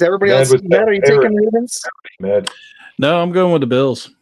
And the main reason why I said that was because you look at that defense, they lost a lot of leadership with Patrick Queen going up to Pittsburgh and Geno Smith headed to Cincinnati. I think that has really been the big thing for them. If they would have been able to hold on to those guys and actually be able to land Derrick Henry, they would be undefeated right now. And Josh Allen's just balling out of his mind. The defense is looking really good, although it was against the Jaguars, who so far is making everyone looking good. But, the way I look at it is, we had a Von Miller sighting. He got a sack finally. Von Miller, he still plays in the NFL. Look at that. He's still in the NFL. I thought he retired, but he's still there, running around. Still there. But, look at the running backs that they have. James Cook has really blown up lately. You got Ray Davis that's backing him up, who I'm a huge fan of. Josh Allen's got a lot of chemistry already with Shakir, and then Ken Coleman had his first touchdown this past game. I think that there's just too much offense for the Ravens defense to actually do anything with. So I'm going to go with, even though it's going to be a great game, I probably might be wrong, but I'm going to go with the Bills on this one. Okay. If you guys are cool with it, let's do like 30 seconds or 15 seconds. Pittsburgh, Indy. I'm going to go Pittsburgh on that one. I just, yes, the 4-0 thing is scary and Indy can run, but I think that I don't trust Anthony Richardson. I think he's going to make some mistakes, and Indy, Pittsburgh's D is going to roll. Yeah. Put me down for Pittsburgh. We want them undefeated when Dallas goes to Pittsburgh. There you go. Bill? The NFL wants that. The NFL wants that, right? Pittsburgh. Can you imagine the hype? That's going to be hype. Oh, dude, that's going to be good. Going into Pittsburgh, heck yeah. Game of the week. Pittsburgh or Indy? It's big. Give me Pittsburgh, and Anthony Richardson gets pulled before the fourth quarter. Ooh, Hey, really quick, Reg, I'm sure you took Dallas. Med, did you take Dallas before that game? Oh yeah. Dallas, yeah. Okay, I took Denver. 23-20 was my prediction. 23-20. So I knew that Jason game just would tuned go in. down. Jason said, "What's up with Med's screen?" I know he's totally Packers tuning into a Packers fan. He's all in. I love it. All right, Oh. quickly, because we're at 2 hours. I'm sorry we went so long. We had a lot to do. Broncos, Jets. I think the Broncos actually keep it close, but I'm still going Jets. Jets. Broncos. You going Broncos, Bill? Broncos. Yeah. I'd like to see it. I think Rodgers is going to go off in this game because he's going to have his boy Hackett's back on the whole scene. Sean Payton, Hackett. Yeah, that's an underlying So that's storyline. Jets green is what it is. That's Jets Jets green. There you go. That's right. I slowly became an Aaron Rodgers fan as soon as he left. Apparently, you're a Packers fan now. That's what Jason keeps saying. Oh, you're good, Jason. Reg, you're taking the Jets too, right? Yes. Okay, here's a really interesting one. Quick. Does Andy Dalton win, or do the Bengals finally get a win? I'm going Cincy. What do you guys think? Bengals. Bengals, but I would really love it if Andy Dalton wins this game. Yeah. That'd be interesting, wouldn't it? 2-0. Bryce Young would be like, "Oh my gosh, I look terrible." All right, you got a desperate Jacksonville team. I still don't think they get right. Houston's going to be ticked. I'm going Houston. Yeah, Houston. Yep. Trevor Lawrence gets pulled in the third quarter. He should be. Mac Jones is from. Pulling all the quarterbacks. All right. Did y'all know Mac Jones is a local kid from Jacksonville? They brought him in for a reason. He'll be taking that team over, and it might be this game, Matt. You're right. Here's the interesting thing for me is San Fran's favored by 10.5, but they have a million injuries. But I still am going to go San Fran. I don't know about points, Bill. We'll talk about it tomorrow. But I'm going San Fran. Niners. Niners. I went with Niners because I did it in my eliminator pool at work. I need to get in another eliminator. I already got eliminated. Me too. Yeah. I got eliminated from my eliminator. All right. I'm going Browns because when you have Max Crosby and Devontae Adams out, that's a blow. I'm going Cleveland. And my QB, he's going to light it up.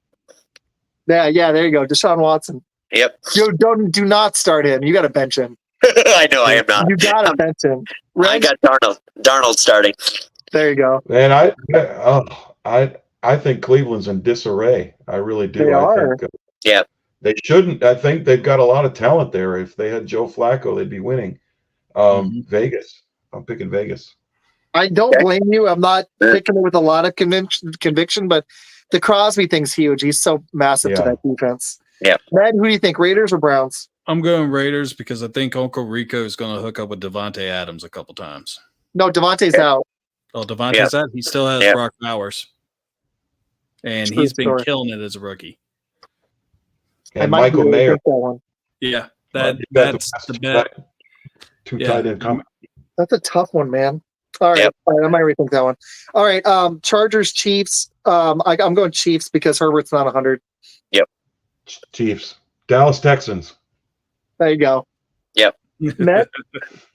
We'll be going with the team formerly known as the Dallas Texans. That's right. There you go. This one's interesting. It's the Monday night doubleheader. With Miami down to whatever quarterback they're on, I actually picked Tennessee. I'm going Tennessee. Tennessee. Who are they playing? Miami. Miami. Oh, well, shit. That's Tennessee. Yeah. Yeah, right. Miami's actually favored, guys. Miami's favored by 1. Yep. Really? Yeah. I don't see it. But the home team gets the point, so they're basically saying they don't know who's going to win. Hey, Jane said this one earlier. We can talk this one for a second if you guys want, but I know we need to go because we're over 2 hours, and I've been trying to be good about it, but the wife isn't here, so whatever. We're having fun. Okay. Seahawks, Lions. I was initially leaning Seahawks, but it's in Detroit. I like that Seahawks D though, guys. I don't think this one is like a no-brainer. The Lions haven't really put it together in offense. Seattle's always been a better home team. They don't do well on the road traditionally, and Detroit's going to be a tough place to play. So I would take the Lions. Yep. I call it the Geno Smith effect, and at some point he's going to do something dumb. So I'm going to go with the Detroit Lions on this. Geno Smith effect. I like that. Matt or Bill, you going Detroit? Yeah, Detroit as well. Yeah, I think Amon St. Brown, my fantasy white, he's going to go off for 2 touchdowns over 120 yards.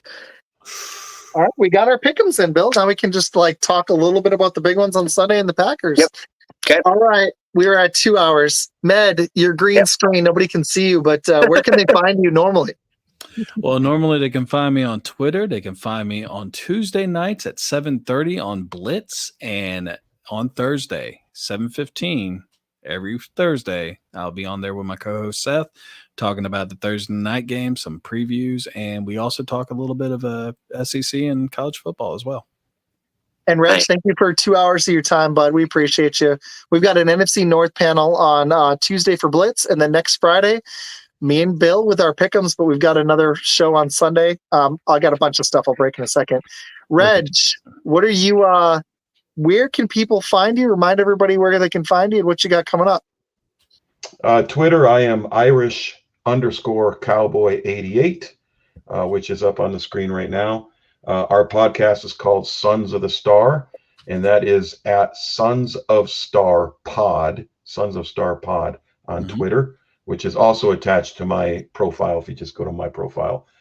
Tuesday nights at 9 p.m., we wanted to make sure that Med got his podcast in at 7:30, and then you could just flip over and watch us at 9.